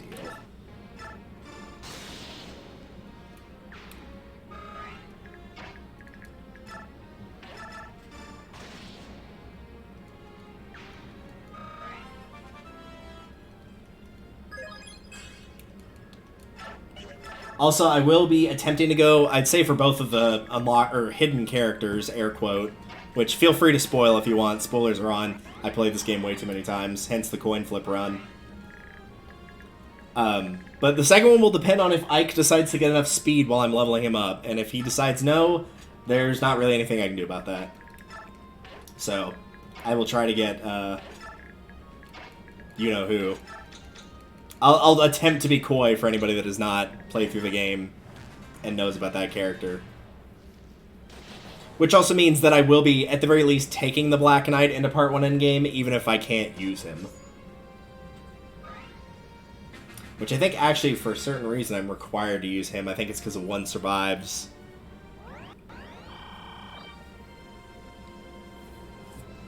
Because of the way that General Jared acts on that stage, I think you have to take him there, maybe? I don't remember. We'll figure that out when we get to One Survives, though.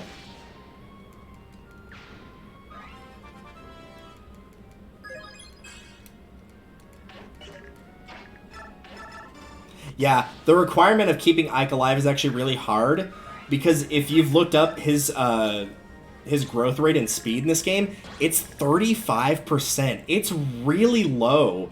That's Path of Radiance, I think it was 65%. It's just strangely hard to get in this game. Deploying the Black Knight in the endgame part 1, that part's easy. Like, the Black Knight can't die in that stage. The only way he could take any damage is from a poison weapon, like the poison later on. But because he's got Imbue, it's either Imbue or Renewal, whichever one, any damage he takes is going to immediately get healed right back, so there's literally nothing that they can do. So yeah, it's getting Ike to River Crossing with enough speed.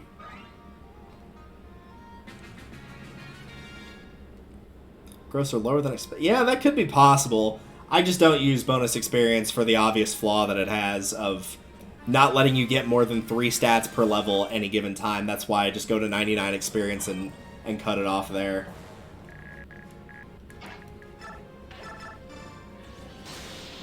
Because as a result, you're potentially screwing yourself out of stats you might have gotten otherwise.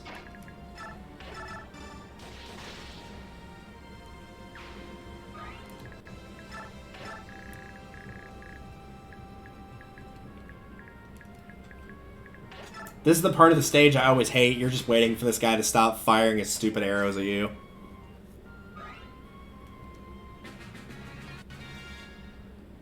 It's one of the reasons I wanted Tornado, is just to let him get attacked and watch these little puny arrows fly off.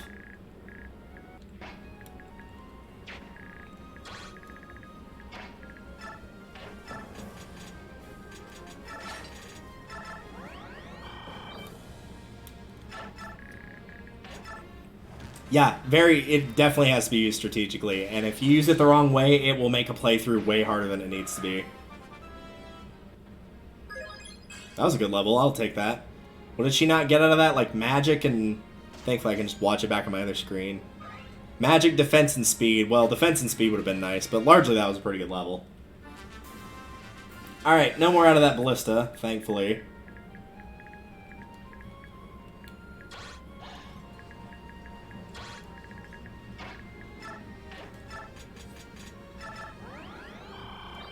Yeah, I do think it is better in this game. I think, like, pretty much everything in this game got improved on. Like, I forgot going back to play Path of Radiance to, like, you get 8 item slots, but, like, 4 of them have to be for weapons and 4 of them have to be for items, as opposed to just a free-for-all. If you want to have 7 weapons and 1 healing item, you can just do that. Very, very nice, honestly. And don't get me wrong, Path of Radiance is a very good game, but, like, this improved pretty much everything about Path of Radiance. If I think harder on it, I'm sure there's probably 1 or 2 things that aren't quite as good. The first thing coming to mind is I wish the horseback units were a little better in this game, because they were arguably one of the best unit types in the game just because of how big the maps were. Having high mobility was insanely good. And so characters like Oscar excelled really well because they were able to shine with high mobility. You could get multiple weapon types. He starts with lances. You can give him axes. You can give him bows or swords later on when he class changes. I think the other big thing that I liked about this one over Path of Radiance was when you remove a skill from a character, it doesn't just disappear. You can, like, go in and use it again. Which is nice, because, like, Leonardo's skill, I took it off of him, because an archer doesn't really need cancel. I stuck it on Edward, because that makes sense. Edward's got high skill, he'll be activating it often, and typically, when Leonardo's attacking, he's going to be attacking somebody that can't counterattack him anyway. So, like, why give him cancel? But that goes into the backstory of how Leonardo was initially at one point supposed to be a mage, and they changed that, which is why he's got the weird stat growths that he does. But then they realized, like, oh wait, we're giving you Micaiah, and Laura, and Ileana, and Tormod, and that's enough mages. You don't need any more.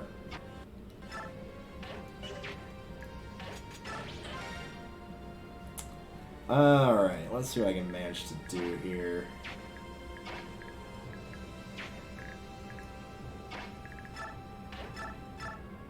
Well, wasn't expecting that. Alright,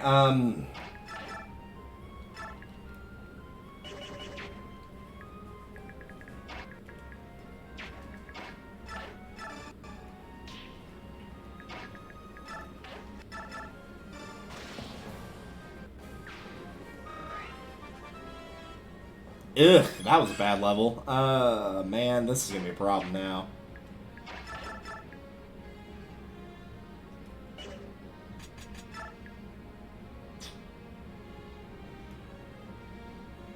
I had to try.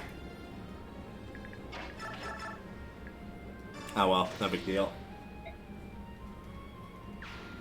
It's not the end of the world, it's just I didn't want that experience to go to somebody who didn't need it as much. Micaiah missing that unit was not something I foresaw happening, but typically she's got pretty good accuracy, and light magic is very accurate. It's the most accurate of all the magics in the game, so I did not think that was going to happen. But oh well. If it went exactly as expected, it wouldn't really quite be as fun, so... You got a Brave Sword. Yeah, that's going in the convoy, because Edward doesn't need that right now. He's already way too strong.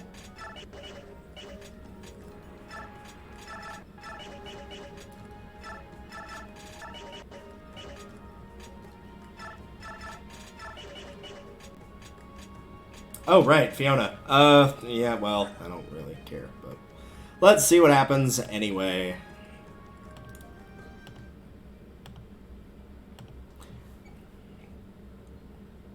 Heads. Oh darn, we don't get Fiona. What a crying shame. He lied. Yeah, probably the best thing about Fiona is her skills, which you should take off and give to somebody else. Because Imbue is actually really good on specific units. Shinnon comes to mind. Not that he'll ever get hit, typically, but, you know. Should you be so inclined, it is a good choice.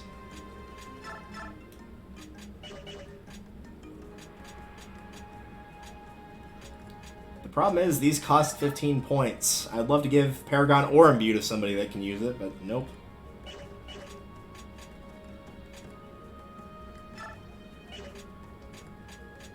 I think I might have to bite the bullet on that. Yeah, I'm gonna go ahead and bite the bullet on it.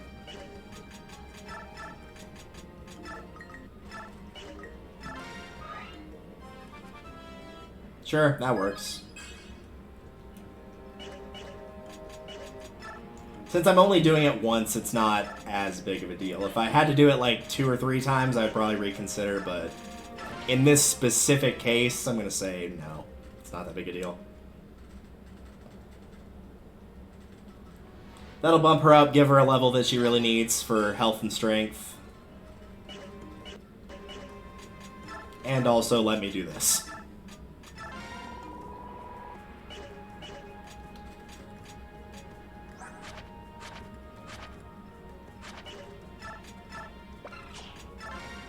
Is there anybody I need to stick that on, really?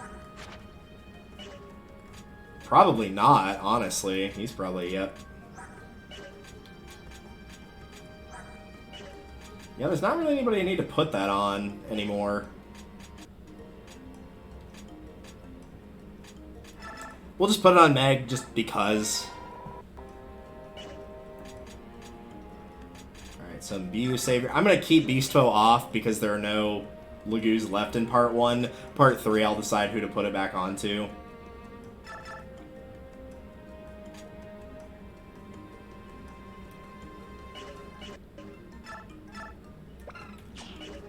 I guess for the time being, I'm just going to stick these on Tornado.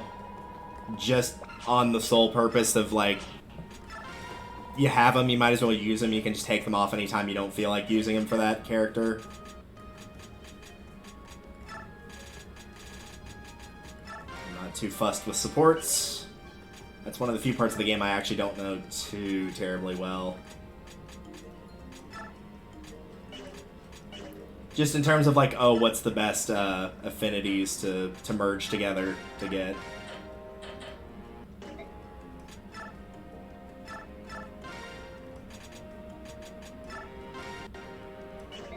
Nope, that's not what I wanted.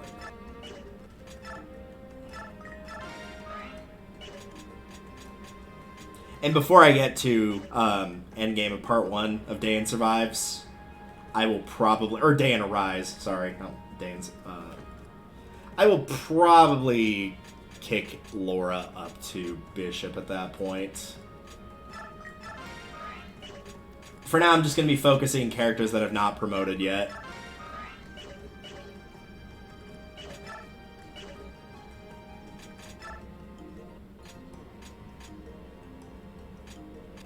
I get the sneaking suspicion that I'm missing something here, and I'm gonna get bit in the butt by it when I actually realize what it is.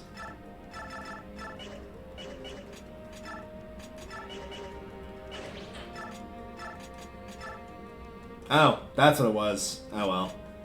All I bought was the heal staff. I still would have had enough for that. I don't think I can really push for that. I'm not selling that Brave Sword.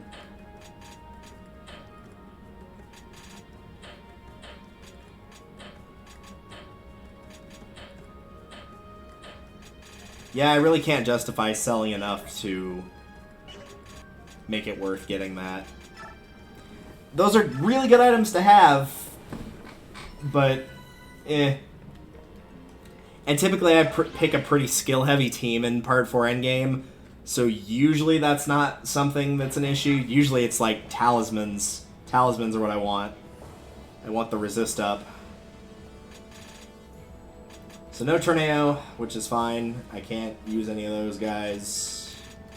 So this is pretty much the team I would have had to take regardless. Alright, in that case, let's send Jill that way, because I know Tormod's going to show up over there. Everybody else will go forward. I'll probably send the Swordsman up, everybody else along this path, and that should do nicely.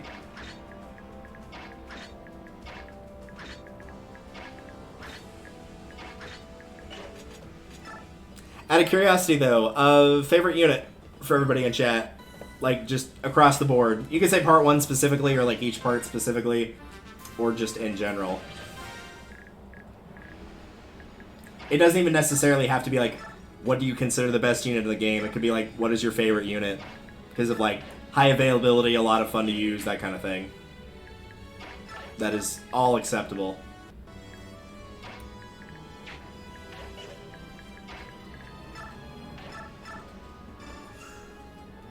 Because there are plenty of units out there that I will fight for saying, like, they're not as bad as people think they are. Like Aaron. He's not good for endgame, but, like, he's good at what he does. He's the armored unit that Meg should have been. Like, if you stick him in, like, a single little area against a team of non-magic units, they can swing at him all day long, and they'll never take him down.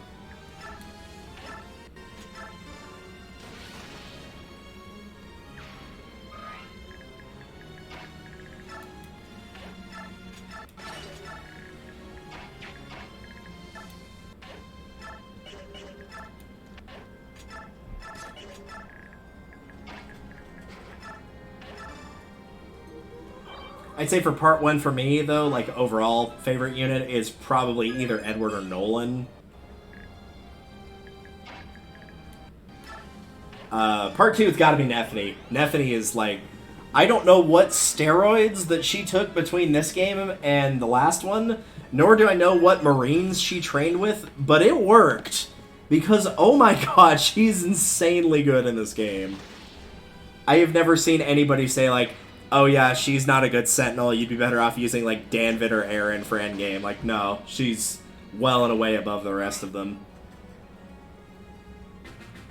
I do like Fiona's art. That I do agree with. I actually like Tormod's art a little bit, even though he's not very good. Mostly just because he disappears for most of the game. Which, you know, that's... You know, that's not really anything he can control. It's not like he's bad because his growth rates are bad. I think his growth rates are actually okay. It's just he's gone for most of the game. I think I calculated it. He's gone for like 25 stages in a row or something like that. It's a lot. Because it's all of part 2, all of part 3, and a good chunk of part 4. So it's a little unfortunate, but what are you going to do, right?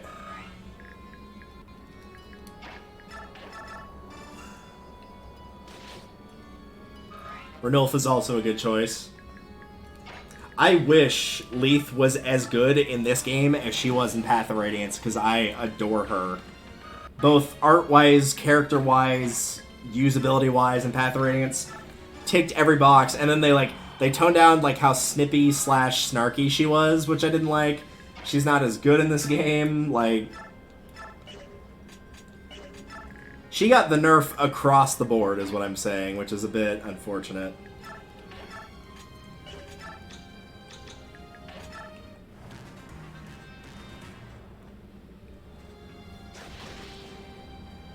Yeah, and Lyre's the same way. Like, love her art, love her personality. She might be the worst unit in the game, and if not, she is definitely a candidate for it.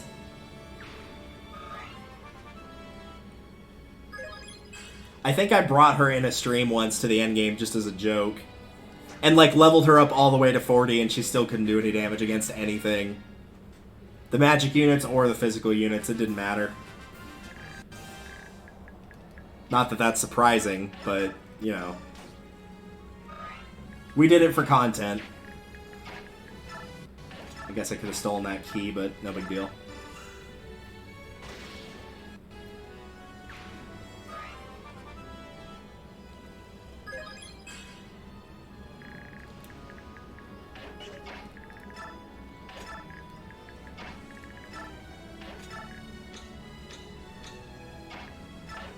I don't think that guy's going to move, but the archer might be a problem, so I don't want to send Micaiah too far ahead.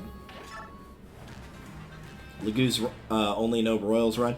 I've done that, actually. It turns out very interesting. There's a lot of characters that can either go really well or really poorly, depending on what their stat growths decide. Ironically enough, Mordecai was one that ended up being very good, and I was expecting him to be like, high damage early game with no speed, and then having the damage fall off, just screw him over. And he actually turned out really good. Surprisingly.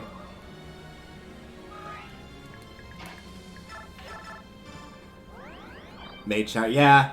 Honestly, of all the units, and I'm not talking just Radiant Dawn, I'm talking all the way across the board, every Fire Emblem game, mages are bar none my favorite unit. Easily my favorite unit.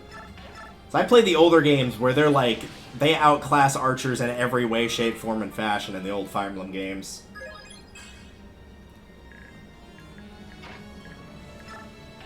Part of the reason I like the archers, and it's mostly Shinnon and Rolf, let's be real, in this game, is their ability to target from 3 tiles away when they class change. That was a buff that they needed very badly.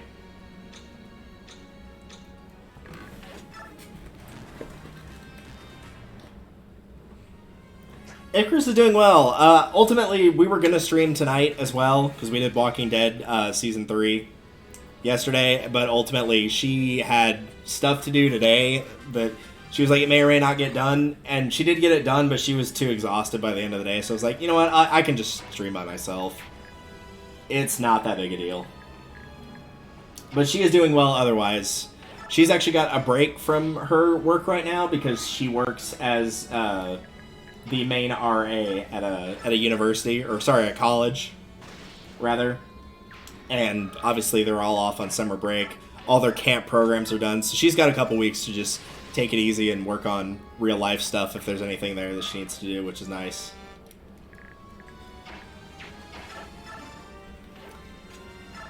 Alright. Yeah, we'll just go in order. So, nice and simple.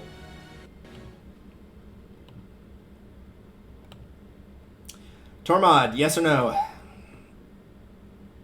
No. Miriam, yes or no? No. Vika or Vika, however you pronounce it. No. Alright, well, you know what? I'm not sad about that. Again, I like the artwork for Tormod. I actually like the artwork for Miriam as well. And I kind of like Vika as a character, but their low availability tanks their ability to be useful. The best thing about these 3 units is that right there. That's it. It's celerity. Of taking that off of somebody in part 1 and giving it to somebody in the Dawn Brigade so they can move faster. Give it to a slow unit to make them actually be able to catch up with the rest of the group. Give it to a high mobility unit to make them be able to go even farther. Whichever you want.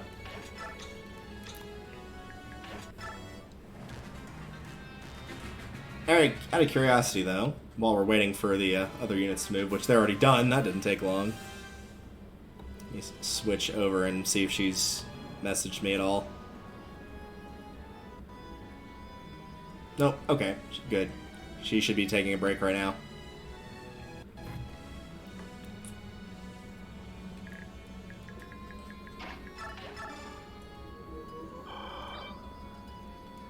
I'm lucky in the fact that I actually have this is the last night off, but I have 3 nights off of work. Which I needed very desperately because I worked for a week straight with no break, which would sound bad, but if you've heard all the other horror stories I've talked about, working for a week straight is actually not that bad by comparison to some other times that I've worked. That may or may not have been 23 days in a row, and that was exhausting, to put it mildly. Alright, those archers don't move, so I'm good to move forward. If you're wondering why I left Jill down here, it's because there's reinforcements that pop up later. Which is why I'm going to move Valug to keep him out of the way of those.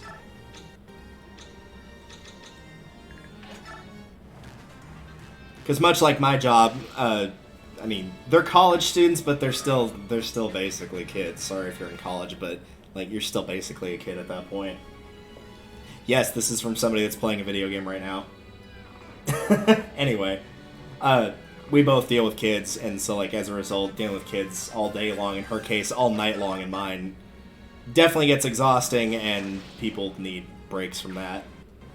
Not even because the kids are necessarily bad, it's just you need to take time for yourself.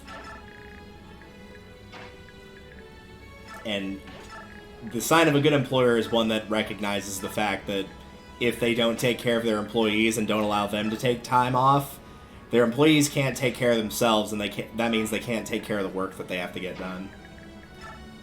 And a good boss will recognize that.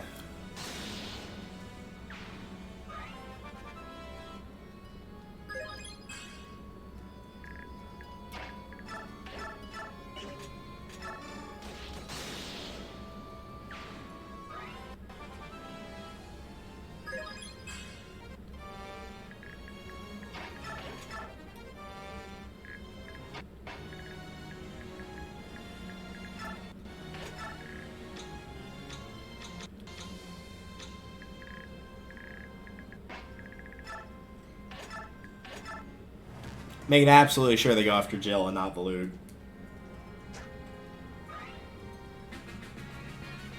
The only annoying thing about those reinforcements is that 3 out of 4 of them have 1 to 2 range weapons.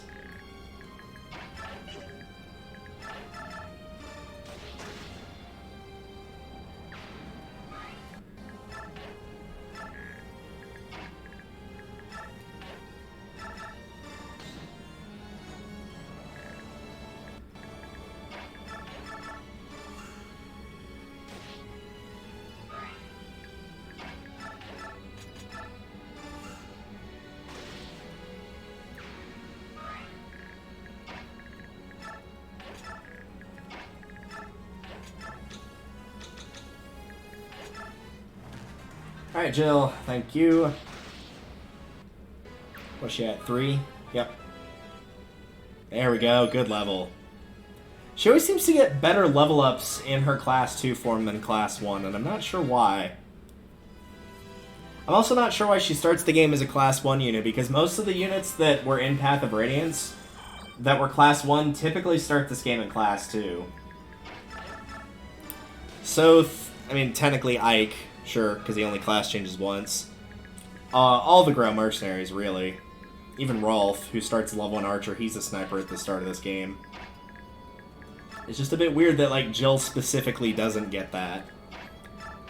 Because Jill's a pretty early game unit that you get. She starts out at, like, mid-level, like 6, 7, 8, I think.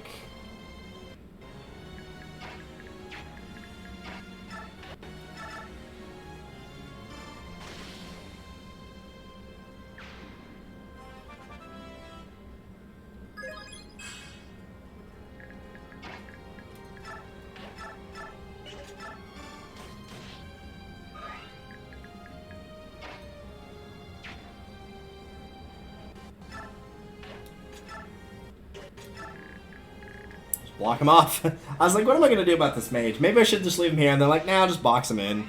Just not let him do anything. He'll be fine.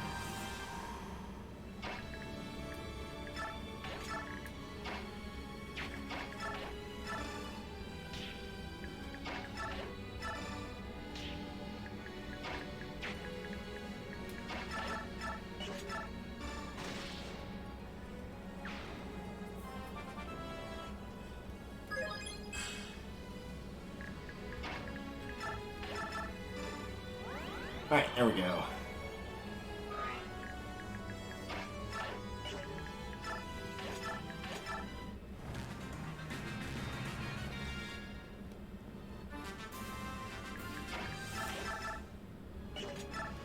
much can Micaiah do? I usually just let Micaiah kill this guy. Okay, so we only have to do a tiny bit of damage here. Sure.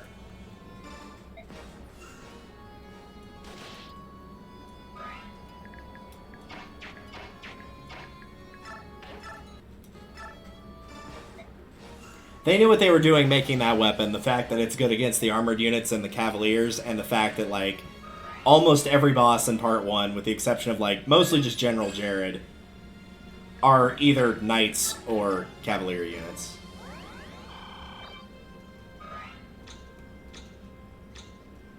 And yes, I'm fully aware that the Knight units, or the Cavaliers, rather, are not called Cavaliers, but the problem is, like, you have this type, which is an armor sword, which used to be called Sword Knight or just Knight. And now the Cavaliers are slash Paladins are called, like, Sword Knight, Axe Knight, whatever their weapon specialty is. And so as a result, it's kind of messed up how to say what. So I will usually just say Cavaliers when referring to units on horseback. Thankfully, Wyverns and Pegasus Knights have still stayed the same.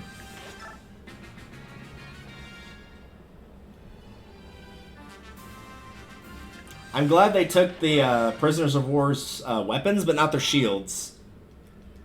So provided they decide to kill the Prisoners of War, at least they have a chance at fighting back with their shields. To be fair, you can use the shield as a weapon at least a little bit. Like, it would still hurt to get hit on the head by one. Alright, so this is the swamp level, if I already recall. Yep. Because they give you the restore staff to deal with the poison weapons.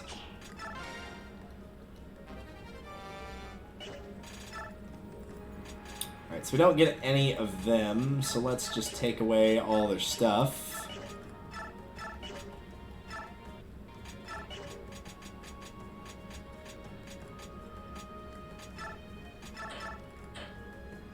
Giving Meg a brave sword, that'll be the day.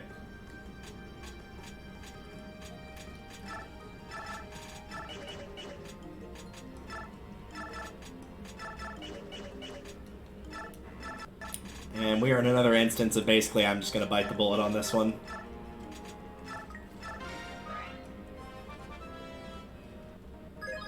It's worth bumping him up to sniper, honestly, at this point.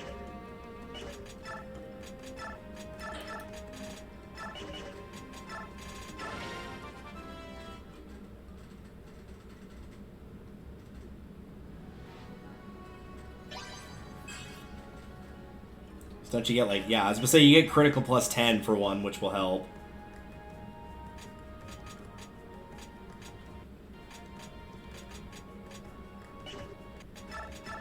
Normally I would recommend buying this, however, since I'm not going to be using Tormod or Vika, even though they'll be in the stage, because they have to be, that really won't make a difference. I don't need either of these. Well, you know what? Actually... might as well give her the ability to attack with range.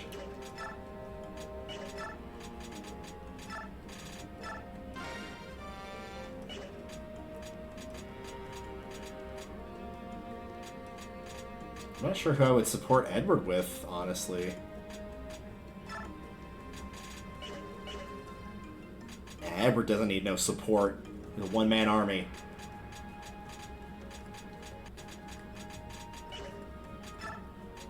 Okay, so there's nothing else there, really.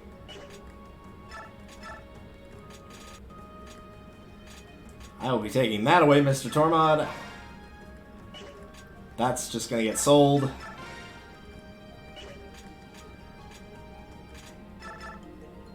That would fit Leonardo's character since he's a sniper, but I don't know if I would stick it onto him to use.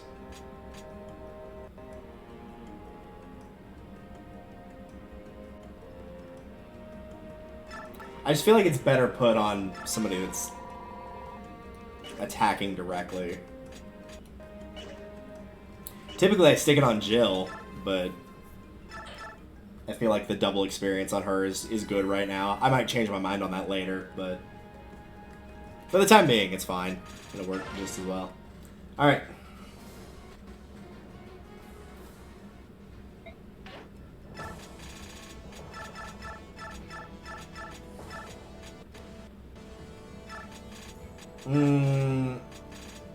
Nah. Meg's gonna be too hard to use on this stage for obvious reasons.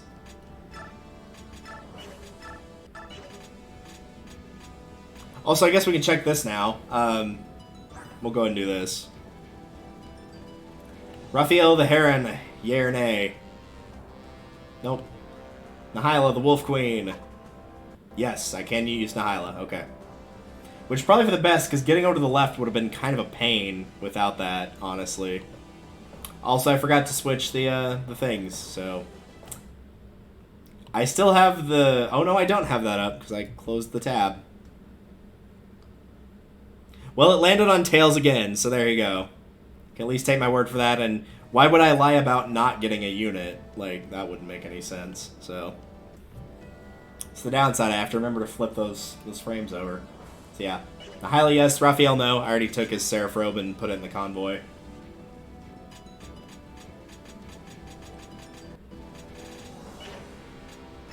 Yeah, I just can't see it being worth using Meg on this one. She's gonna be too slow. Yeah. Okay, the reason I actually came in here was to do this. Not that I don't even think I've broken that restore stat before. I think that's how little I use it, truthfully.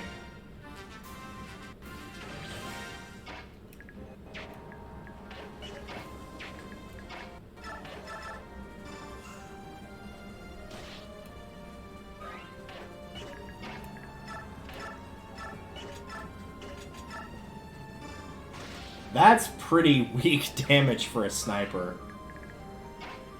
Can't say I'm surprised that his damage is that low, but still.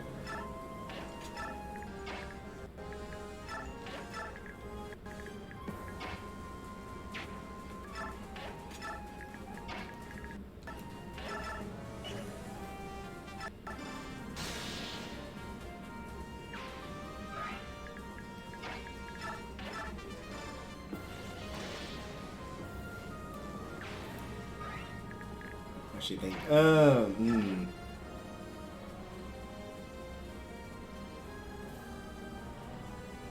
me go with my gut on that.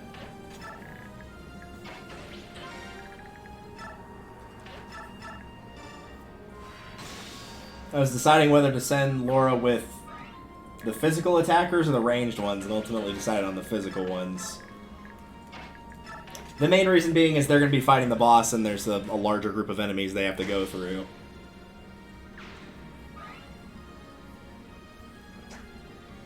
I was about to say, if I can distract the good group of that with the Wolf Queen, then it's fine.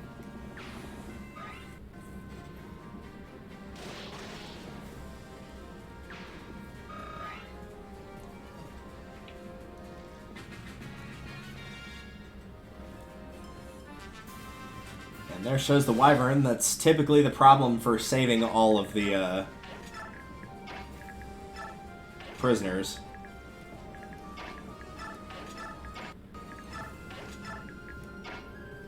Typically, I would have Tormod stand about here, because the Wyvern will fly over here. Tormod can rip that Wyvern to shreds. He'll do like 22 times 2 to it. It's ridiculous how bad he cuts through those things.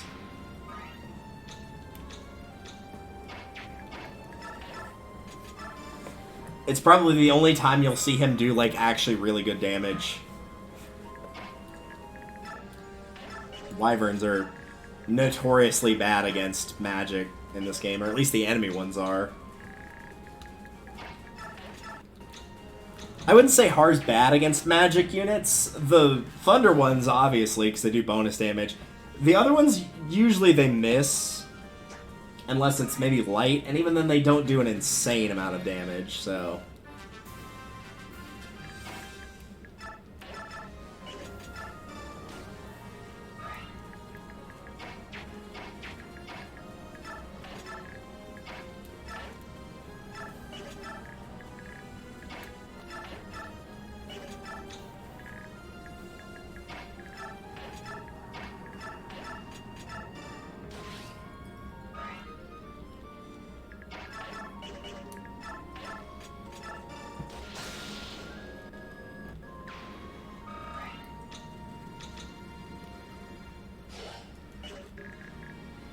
Couldn't remember if there's anybody else over there on the left side, honestly. It's going to be that south path. That's going to be the problem, is if Leonardo will take too much damage.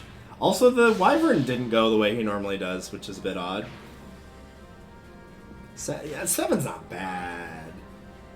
Well, now I'm not so sure.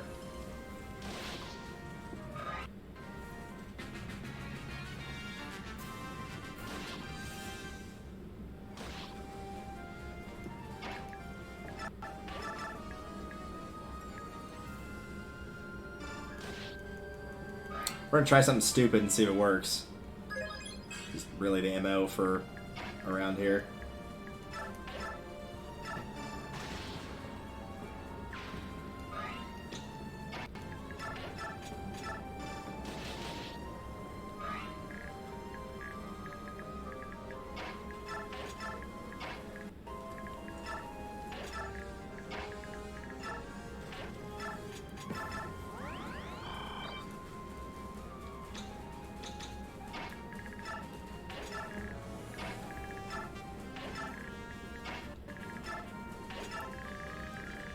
I would try to send the Hyla over there. The problem is I know reinforcements appear in that direction, so... I think it's 2 mages or 2 soldiers? Pretty sure it's 2 mages. The most you can take from poison is 3, so he's gonna survive.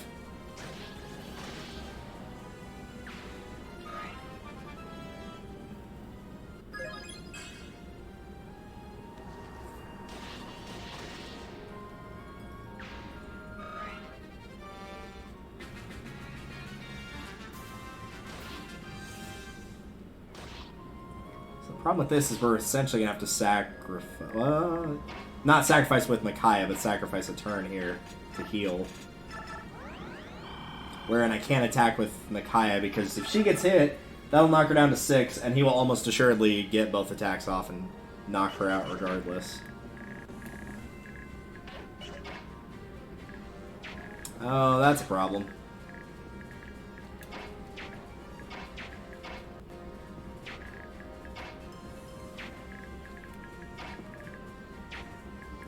Yeah, I might actually be dead here.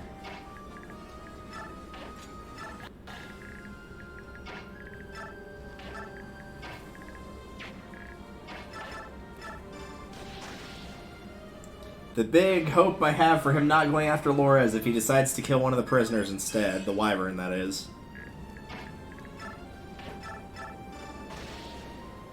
Unfortunately, it's route, not defeat boss. If it was, I could have just ended it right there and then, I think.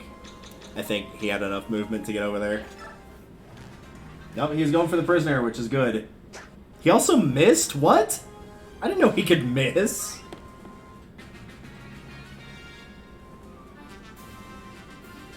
I mean, I'm not complaining, but I didn't think that was going to happen.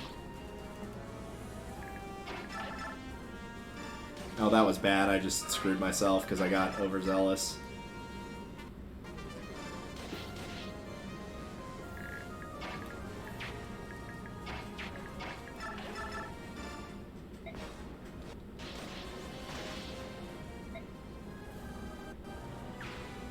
So now I'm just going to play super aggressive and just see what happens.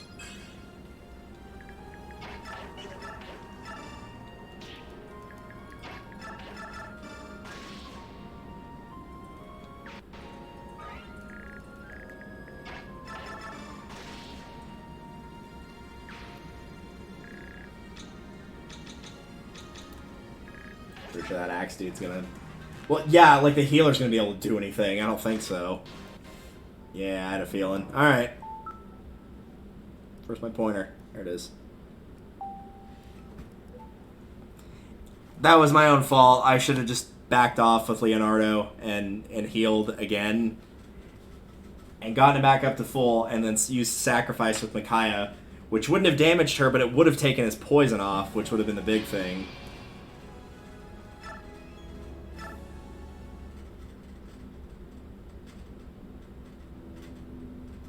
Alright, I think I've got a different strategy this time around. I'm keeping this the same.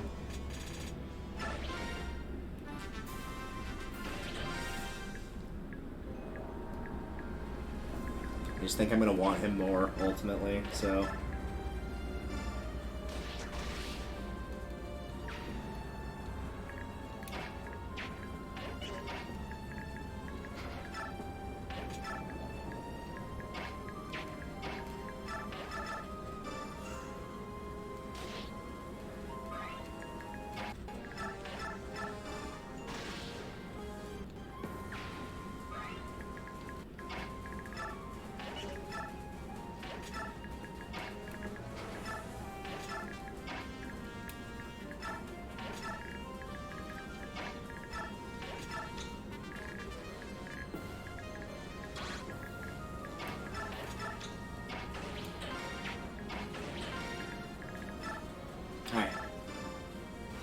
So the idea is this time is Edward's going to go up and around, Zahark's going to be the one to try to stop.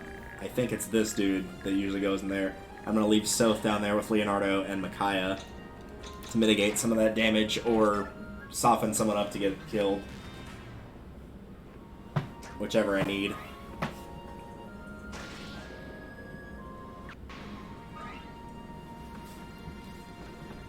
Still a little annoyed by that, but again, that was entirely my fault, honestly. That wasn't just like, oh, the game just decided I missed like 4 times in a row. I should have just been more careful.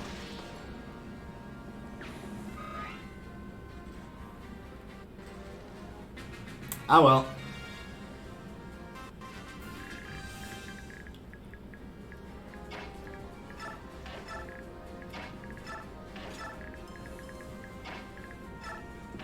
Now that I can see what I'm doing here.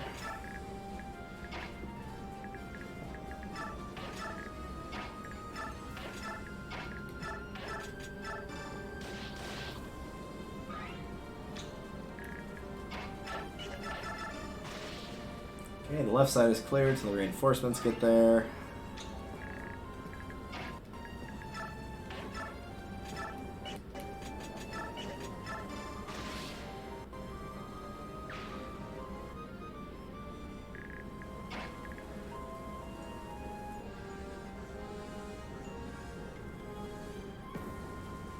Yeah. To say, I made the same decision last time, and I don't think that specifically cost me, because while having the healer would have been nice down there, obviously, it also puts Laura in the line of fire, so ultimately it probably wouldn't have worked out. It probably would have caused me to lose sooner.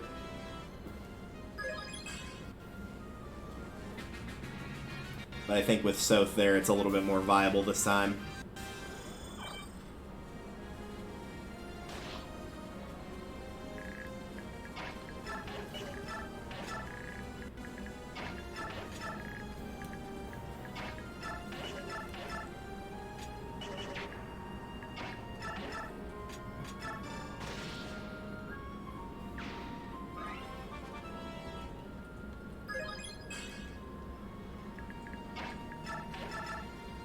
Alright, I was going to soften up for Leonardo to kill him, but that works too.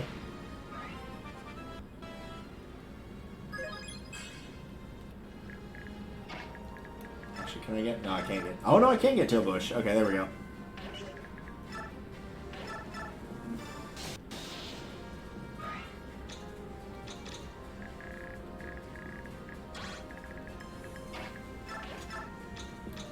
Alright. So now the question is, does Micaiah die in one hit from a Venom weapon? Or he could just not attack anybody. Okay. I know he's weak, but still. Trying to get back across the healer, because that seems like a bit of an exercise in futility, but...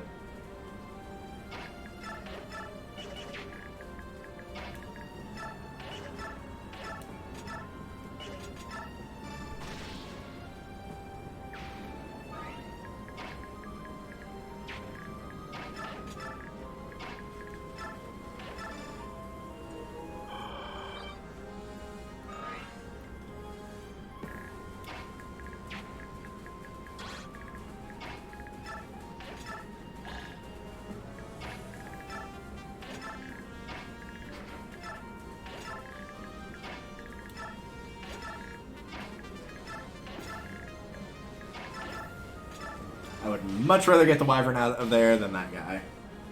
Wyvern will be able to go all over the place. The Brigand, while able to go through the swamp, will not be able to go near as fast.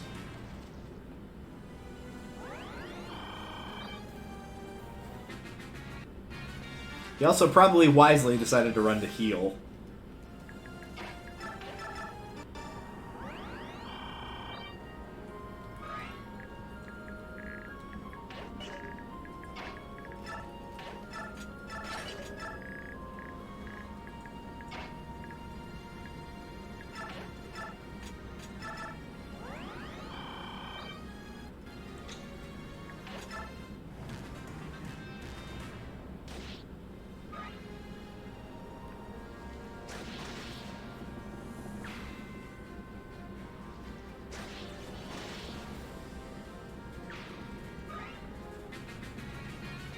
All of the mages, every last one. There is no hope for anything other than mages.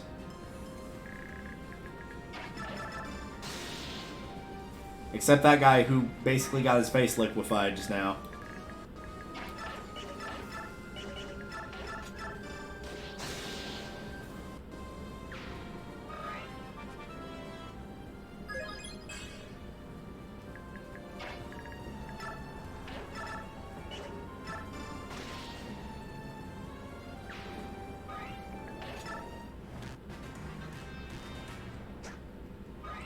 We definitely got it this time, provided a stray critical doesn't decide to kill me. Which has happened before. That boss has killed me, because he does have Thunder, which is a high critical magic.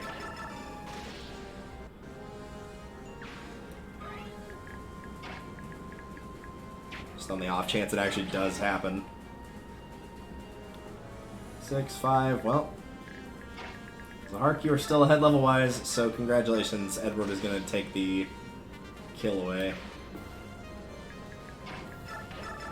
No, no critical chance. Alright, bye-bye.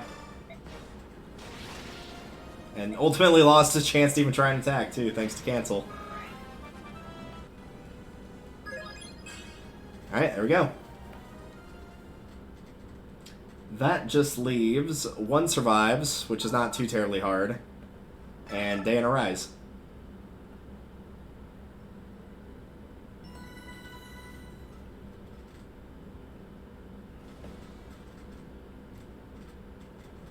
One survives is basically just a mash fest.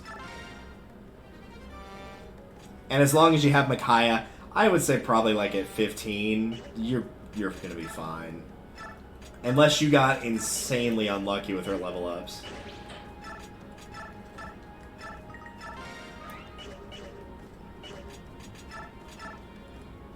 I don't need any of those things.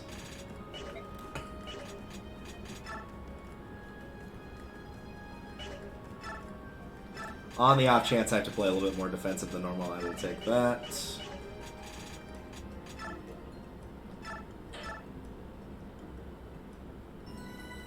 Okay. Let's see what we got here.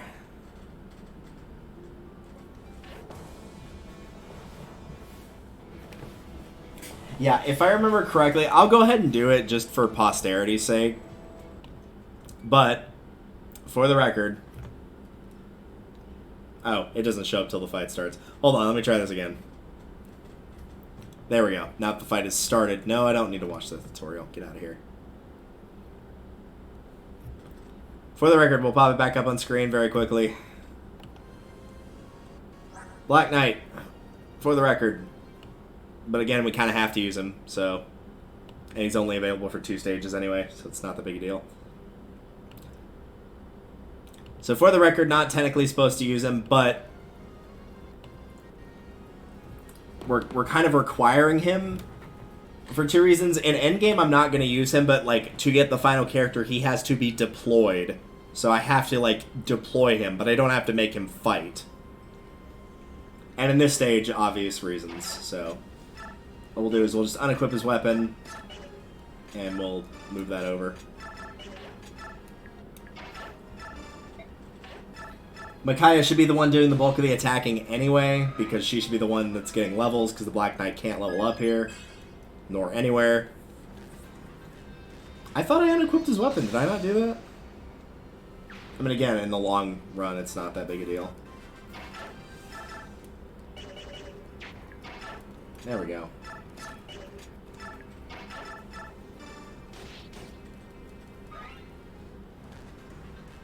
Okay, good. Theoretically, too, unequipping his weapon actually makes it a little bit easier because the enemy will recognize that they can attack the Black Knight without getting countered, whereas while Micaiah is obviously the easy target, she has the potential to counterattack, and that's what they're worried about.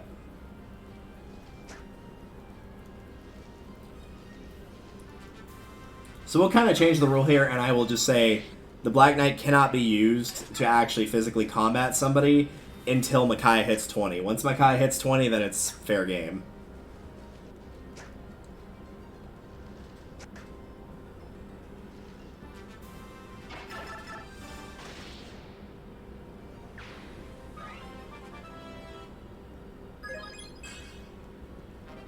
Sad thing is that point in health might actually make the difference. I probably should have started this by giving her that Seraph robe, but it's okay. See, if they were smart, the people that have range, namely the archer, would be attacking me right now, but they just are like, oh, we can attack the Black Knight and he can't counter. We can attack Micaiah too, but she can counterattack. That's their logic slash thinking. But of course they're not going to be able to damage him.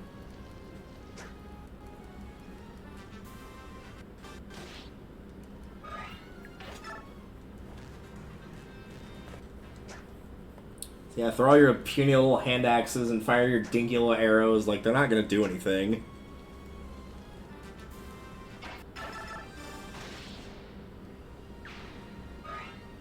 Just out of curiosity. Alright. I guess technically we can add to that addendum of getting an A in light, which I believe is as high as she can go, but I believe she's probably going to get that regardless.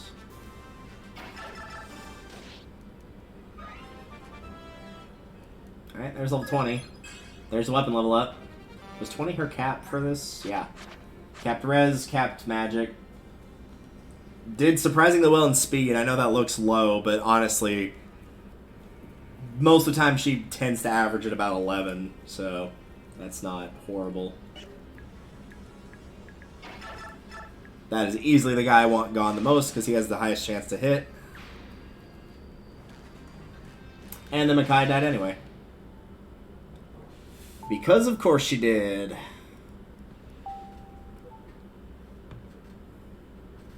Yay! That's what I mean by she's too frail. I'm definitely going to give her that Seraph robe now, though. Just so she can survive a hit.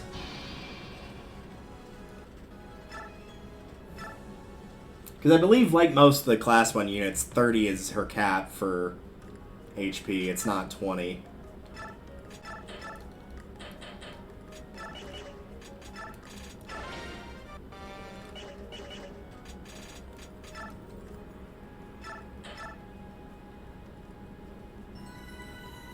Alright, let's try this again.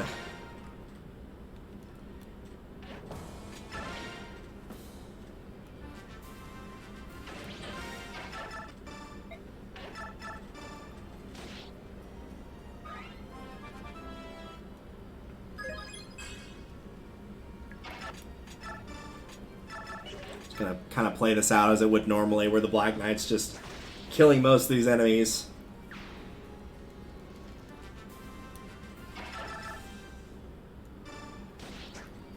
At least clear out a decent chunk of them.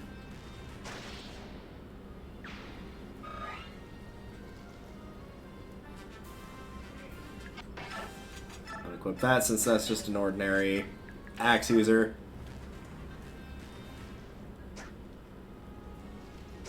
Otherwise he would just suicide into the Black Knight.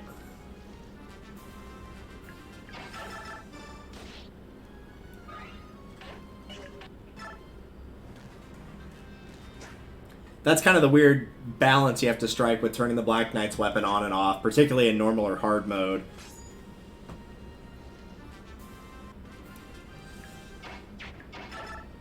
Is like, if you turn it off for too long, you have too many ranged users that will shift their attack target towards Micaiah instead of him, which will almost assuredly kill her. But if you just sit there and do, like, nothing like this, eventually you just end up with so many ranged attackers that the end result is going to be the same. Like, you're going to have to attack them because Micaiah can't leave this area.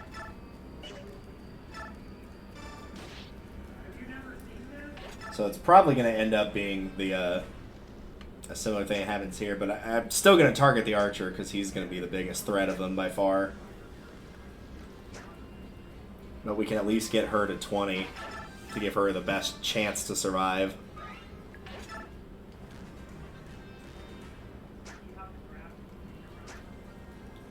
I'm not sure why there are people just like walking back and forth talking about the what sounds to be like the lawn care outside, but they're very excited about it, so. And they're still gonna... I don't live on the ground floor either, by the way. So, take that for what it's worth. They're just really excited about it, I guess. Alright, just to make it to where we don't have to go through that mess again, should she die a second time. Get rid of that guy. And see what happens. Yeah, that ideally that's what would happen, is she would dodge every attack, but if ifs and buts were candies and nuts, then we'd all have a Merry Christmas, right?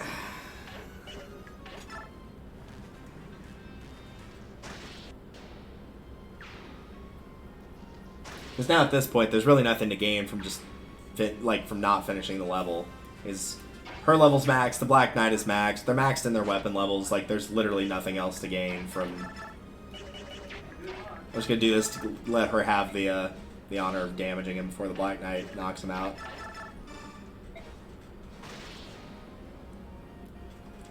And then Alder comes in and saves his life, and we have to kill him on the next level.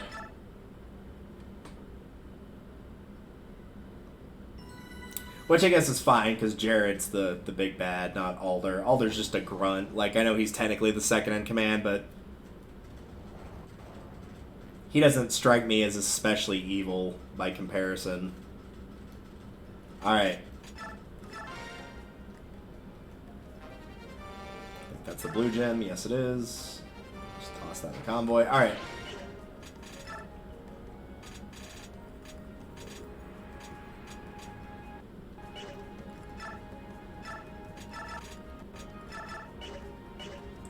Now it's going to be the time to up Laura to Bishop. Probably gives a heart a ranged weapon as well.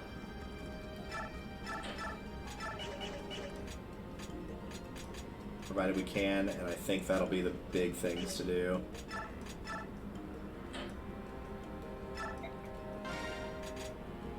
Anything else worth taking? That Master Seal might be worth it if I can't get Laura to 20 specifically, but let's see what happens first. Yeah, unsurprisingly can't take anything off of him, but that would be too easy, would it not?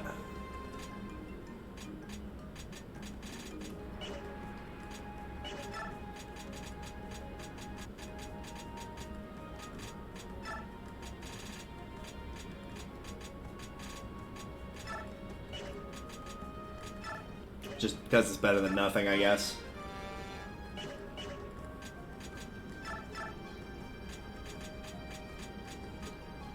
I'll just give her a tiny bit of EXP, and then we'll see how it goes with Laura first.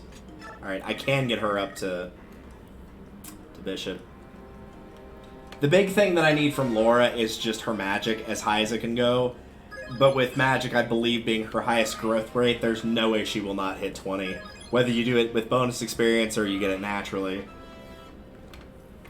The reason we need this is, again, for the sleep staff later on, because the sleep staff's range is relative to your character's magic. So you want her magic to go as high as it can. Which it will increase the max capacity once she gets to Bishop, but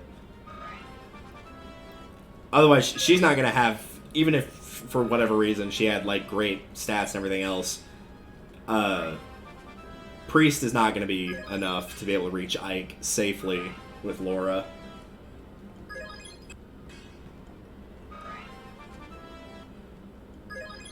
Usually a good number to get overall is like 25, 26, which will require going to Bishop.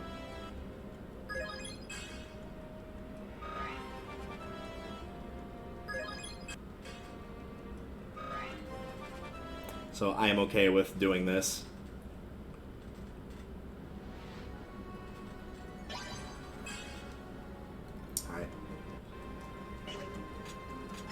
Start there. The other thing we can do with that now is also give her a way to actually do some damage, which is nice.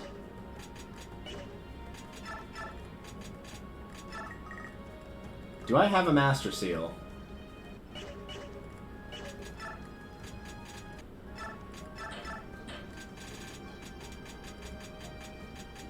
No, I don't.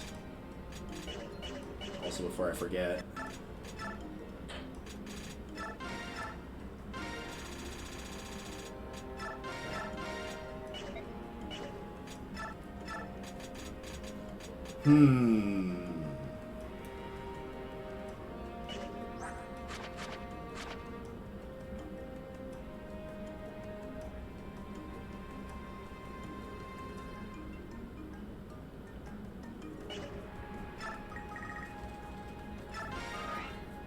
yeah. That took a fair bit of thinking about how I wanted to approach that, but yeah.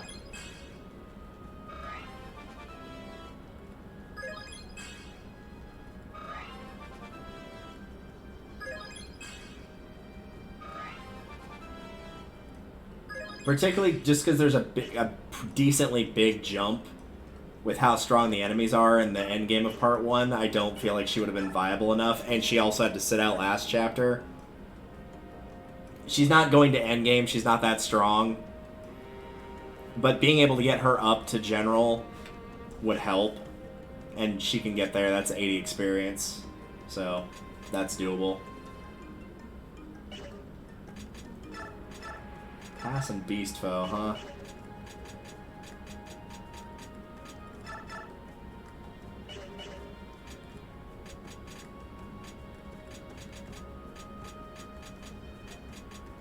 I guess you could give that to her, sure. Also, if you want to take, for the record, if you're playing along, probably not as specifically run, if you wanted to take Celerity off of Tormod, now would be your chance. Nihila, well, you can't from the Black Knight. If you want to take stuff off Nihila, Tormod, Vika, Miriam, this would be your chance to do so.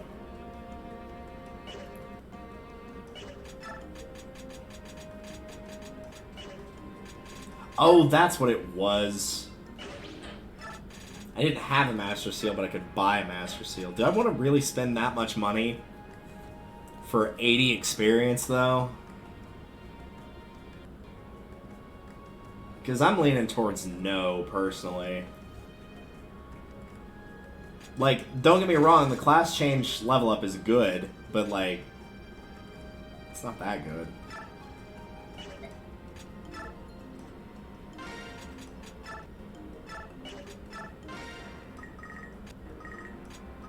You know what? Actually.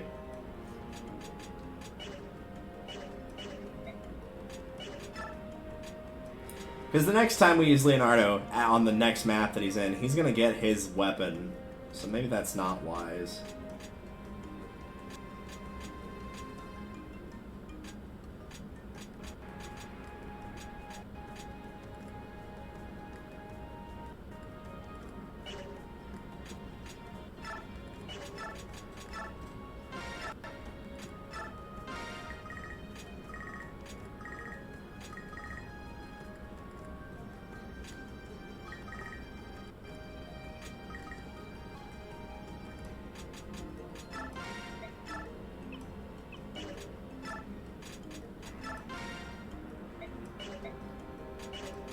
That's on the basis that he is probably going to be the most likely person to get the thieves out early because he's got celerity, so his movement stat's going to be higher.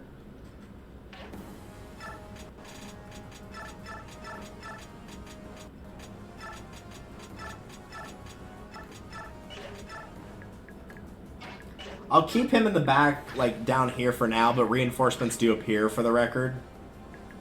So I'll have to move him slightly, but that's not a difficult fix.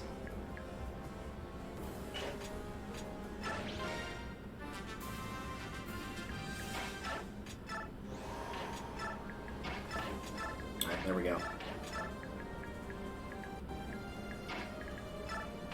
we have enough speed to double him? Nope.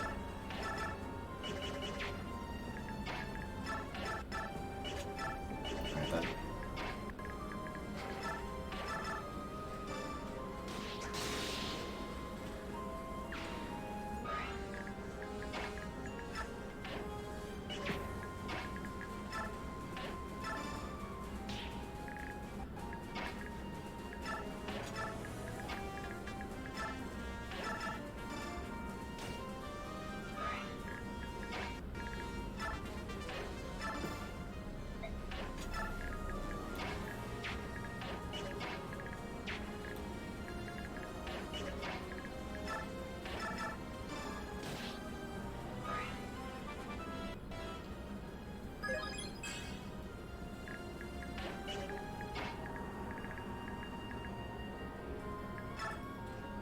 Ah, double missed. That's gonna be a problem.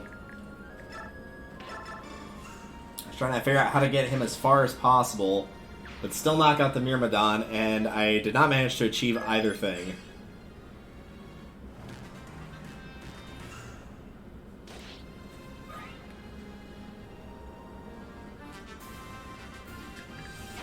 That's not gonna do squat. Alright, well that's... I'm used to the Black Knight taking those guys out because, of course, he's got insanely high speed, so it's not too much of an issue for him to do that.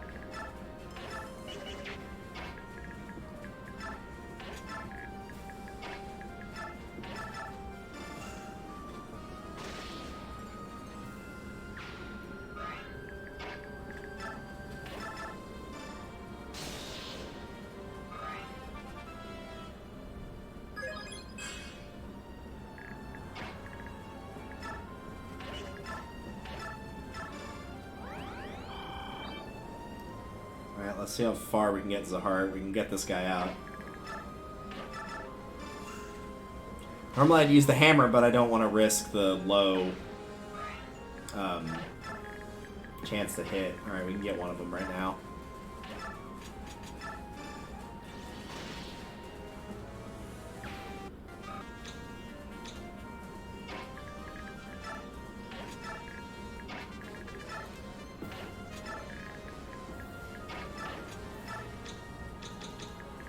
The key is he needs to not take a lot of damage from everything else, like that, for example.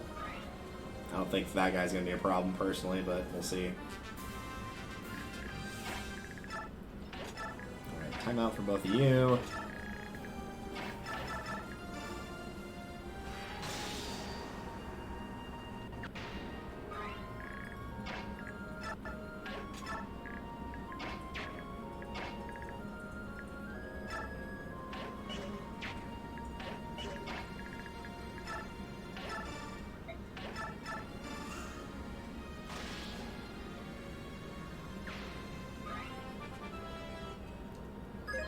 Good level.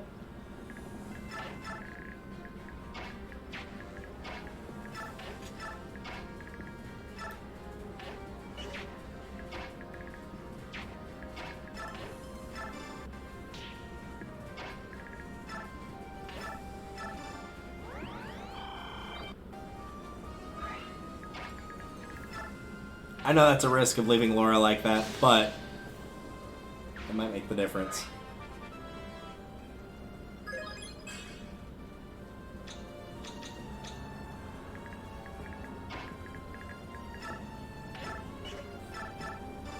You have to sit there and wait anyway, so might as well let Edward get the experience rather than somebody who doesn't need it.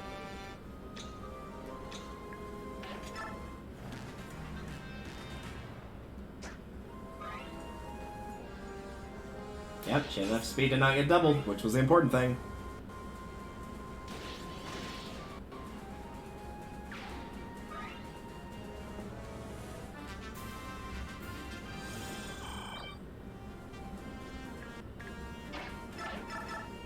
Not only that, she had enough speed to double, which is even better. Alright, now we can go back to playing a little bit more defensively here.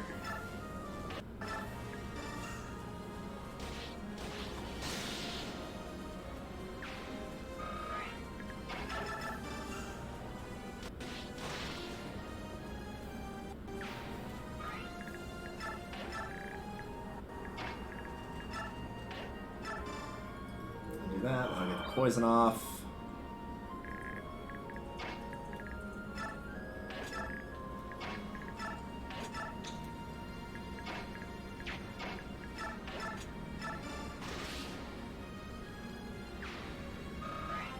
Alright, that fixed that mess that was created by the miss on turn 1.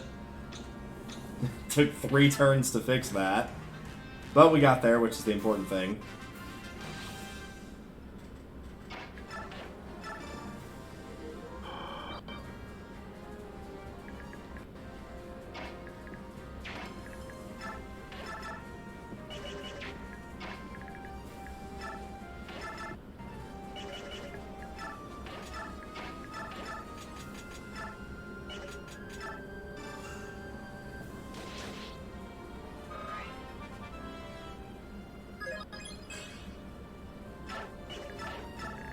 Already moved Meg. Alright. Well, too late for that.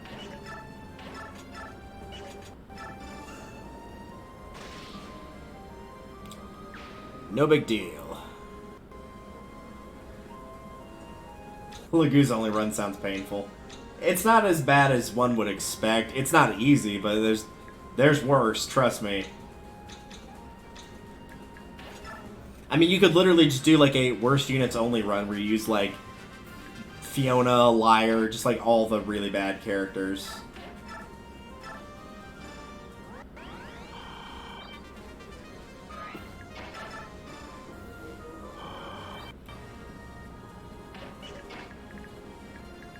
I'm gonna leave that. I know I keep leaving that guy, but I want Meg to get the class change.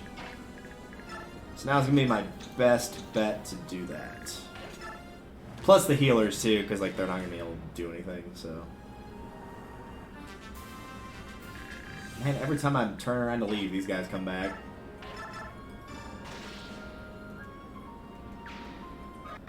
That's not who I wanted to target, but I got overzealous, so that's my own fault.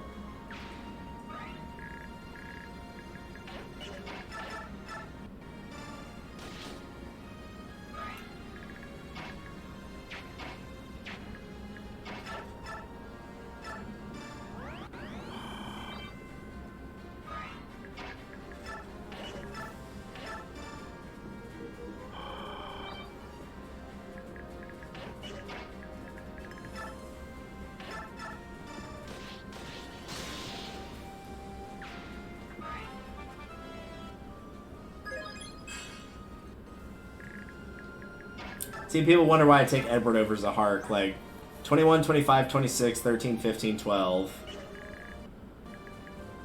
24, 24, 26, 20, 13, 5. His strength is already capped and he's level 7.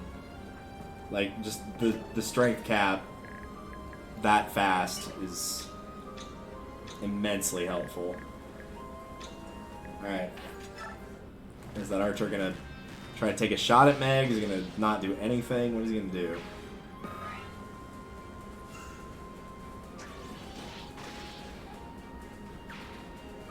He's gonna go for it.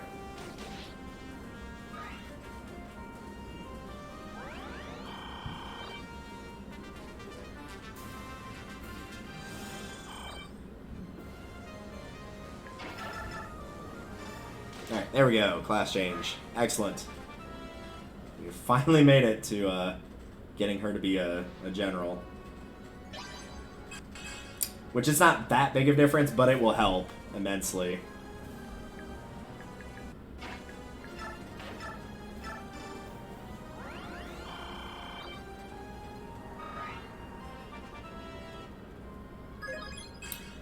That healer clearly did not value his life, so it's fine to kill him.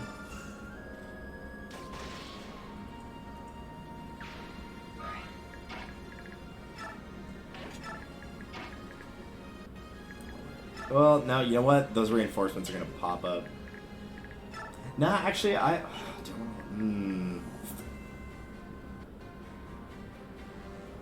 No.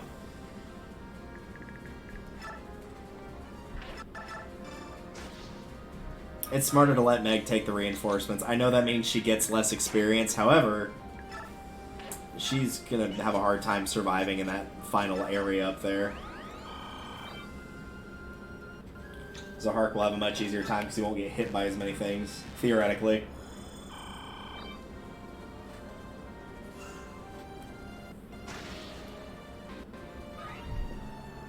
And of course, as soon as I say that, he gets hit.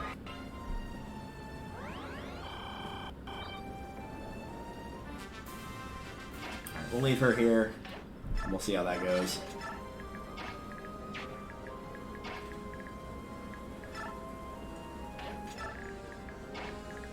Everybody else can kind of just move up.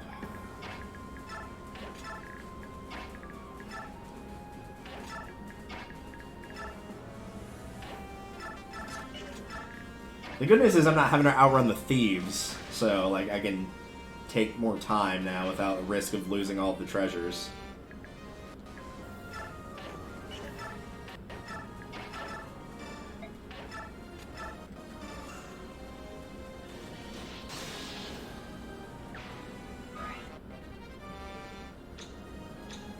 And I think the reinforcements down there are done. There might be one more set, but even if there are, it's not a big deal.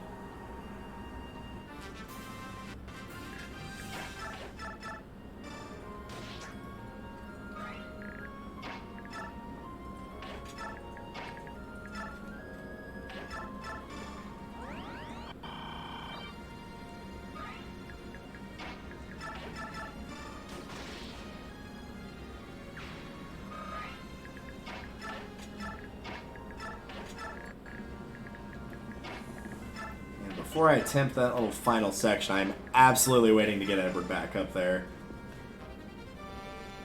I don't want to just like spam him, but it would be really nice to have somebody I know that's not going to die up there. Which might end up ultimately meaning that we end up waiting on Meg too, which is fine.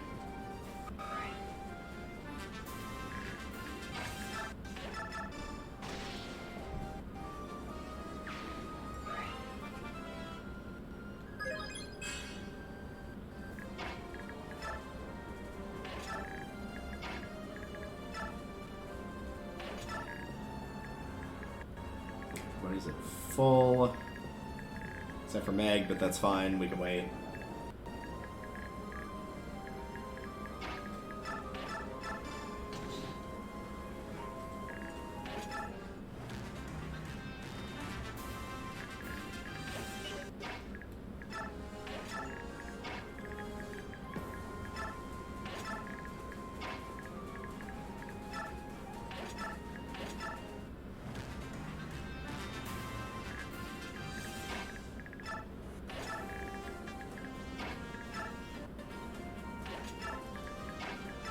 The good news is at least Meg has health now. Like, she's not going to die in one hit with 40 health. Like, they think of all the characters we're using, yeah, she's got the most. Probably the only part of her unit as an armored knight that actually acts like such. Yeah, alright. Now's our best bet to take out one of these wings right here, so I'm going to go for it.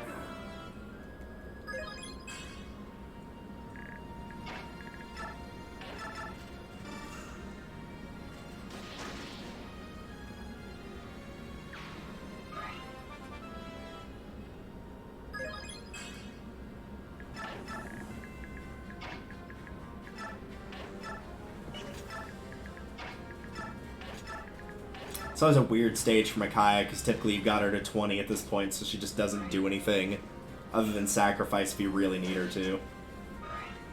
Just slowly traversing her way up. Okay, Speedwing.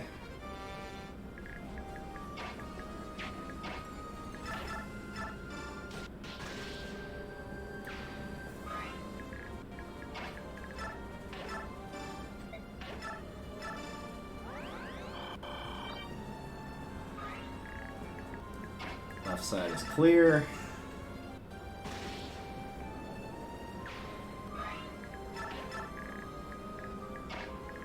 It is nice that all these units don't, like, immediately try to swarm you down there and attack you. That would make this way harder. I know those soldiers up there can still move, though. I'm surprised they didn't yet, but whatever.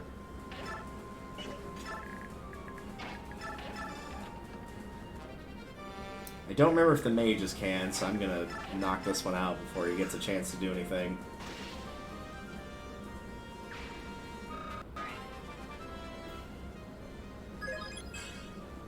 And essentially sacrifice a turn to just wait and see if I can get them to move or not.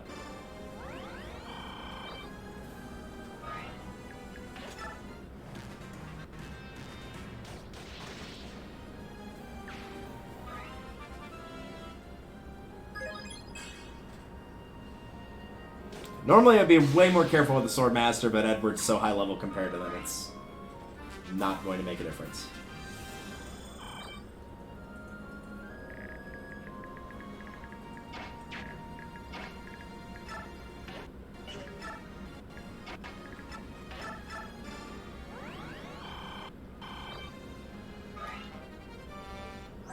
Maxed out staff, which is good. Even though I think sleep's not that. I think that's like a B rank staff, it's not that high up there.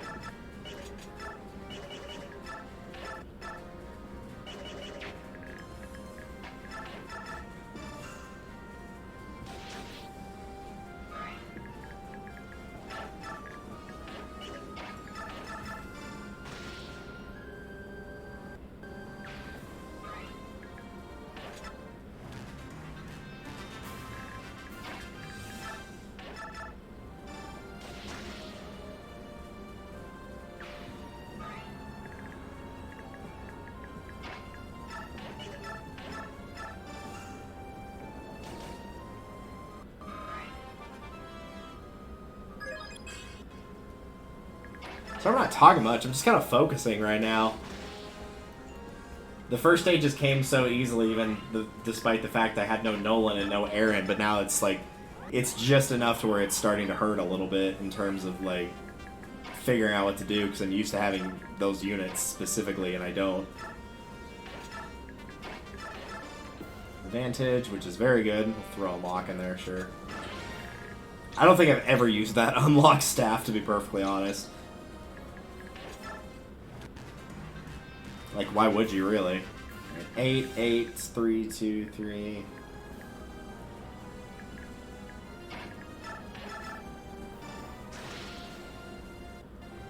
And there we go. Weapon level, that's probably... Oh, no, that is S. I was thinking it was A.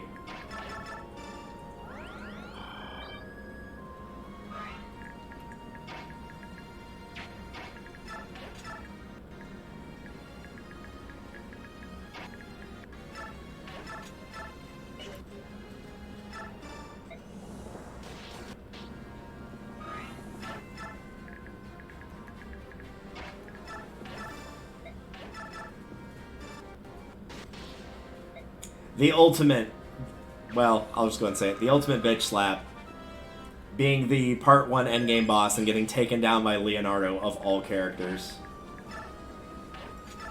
Truly, there is no greater insult.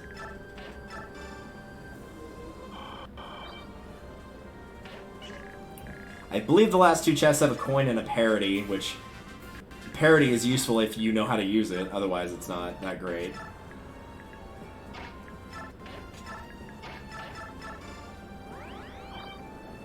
The coin's nice, but it's not the end of the world if you don't get it.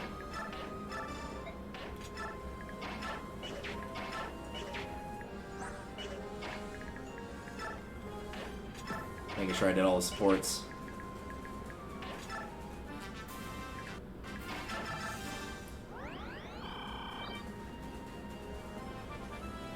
Did manage to pull one last level out before ending part 1.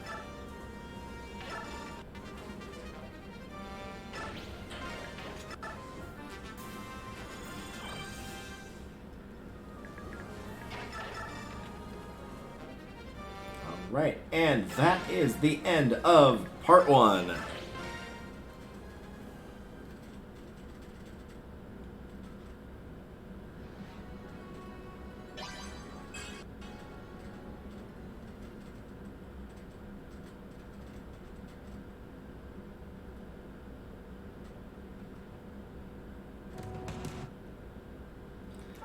Alright, I am going to end it off here for the night. And go check on a few things and see how other people are doing. Namely, because I promised I would go and check on them. So thank you all for watching, but now, let's find a raid target. Let's go raid Josh. What is he doing?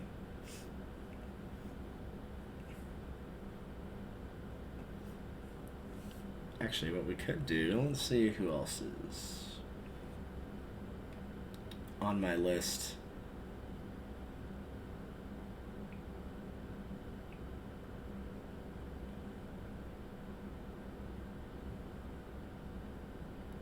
Yeah, we'll go ahead and raid Josh.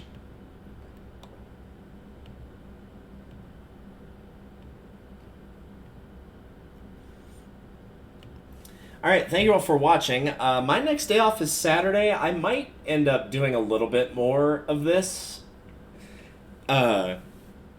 before Saturday. I do want to finish this one, actually, and I'll archive this one as well as all the Walking Dead that I did from yesterday with Icarus as well. But if you need to find any of that info, Discord is always a good place to check for when I go live, as is Twitter. Discord's usually the best. I always post about that, and Twitter. My Facebook as well, but most people don't use Facebook anymore, which is fine. If you want to watch any of the past live streams, I've done several runs of Radiant Dawn, be they Coinflip, normal runs. Icarus has done Path of Radiance Blind, and at one point, she is going to be doing Radiant Dawn Blind as well, but that will be for another day. So you can check all that information there. But for now, thank you all for watching. And I will see you soon for part 2 of Radiant Dawn Coinflip Run. Till then, guys, take care. And if you're in an area where it is currently the middle of summer, try to stay cool. Because around here, it's hitting about 100 degrees every single day. So try to stay cool. If you're in an area where it's the middle of winter, try to stay warm.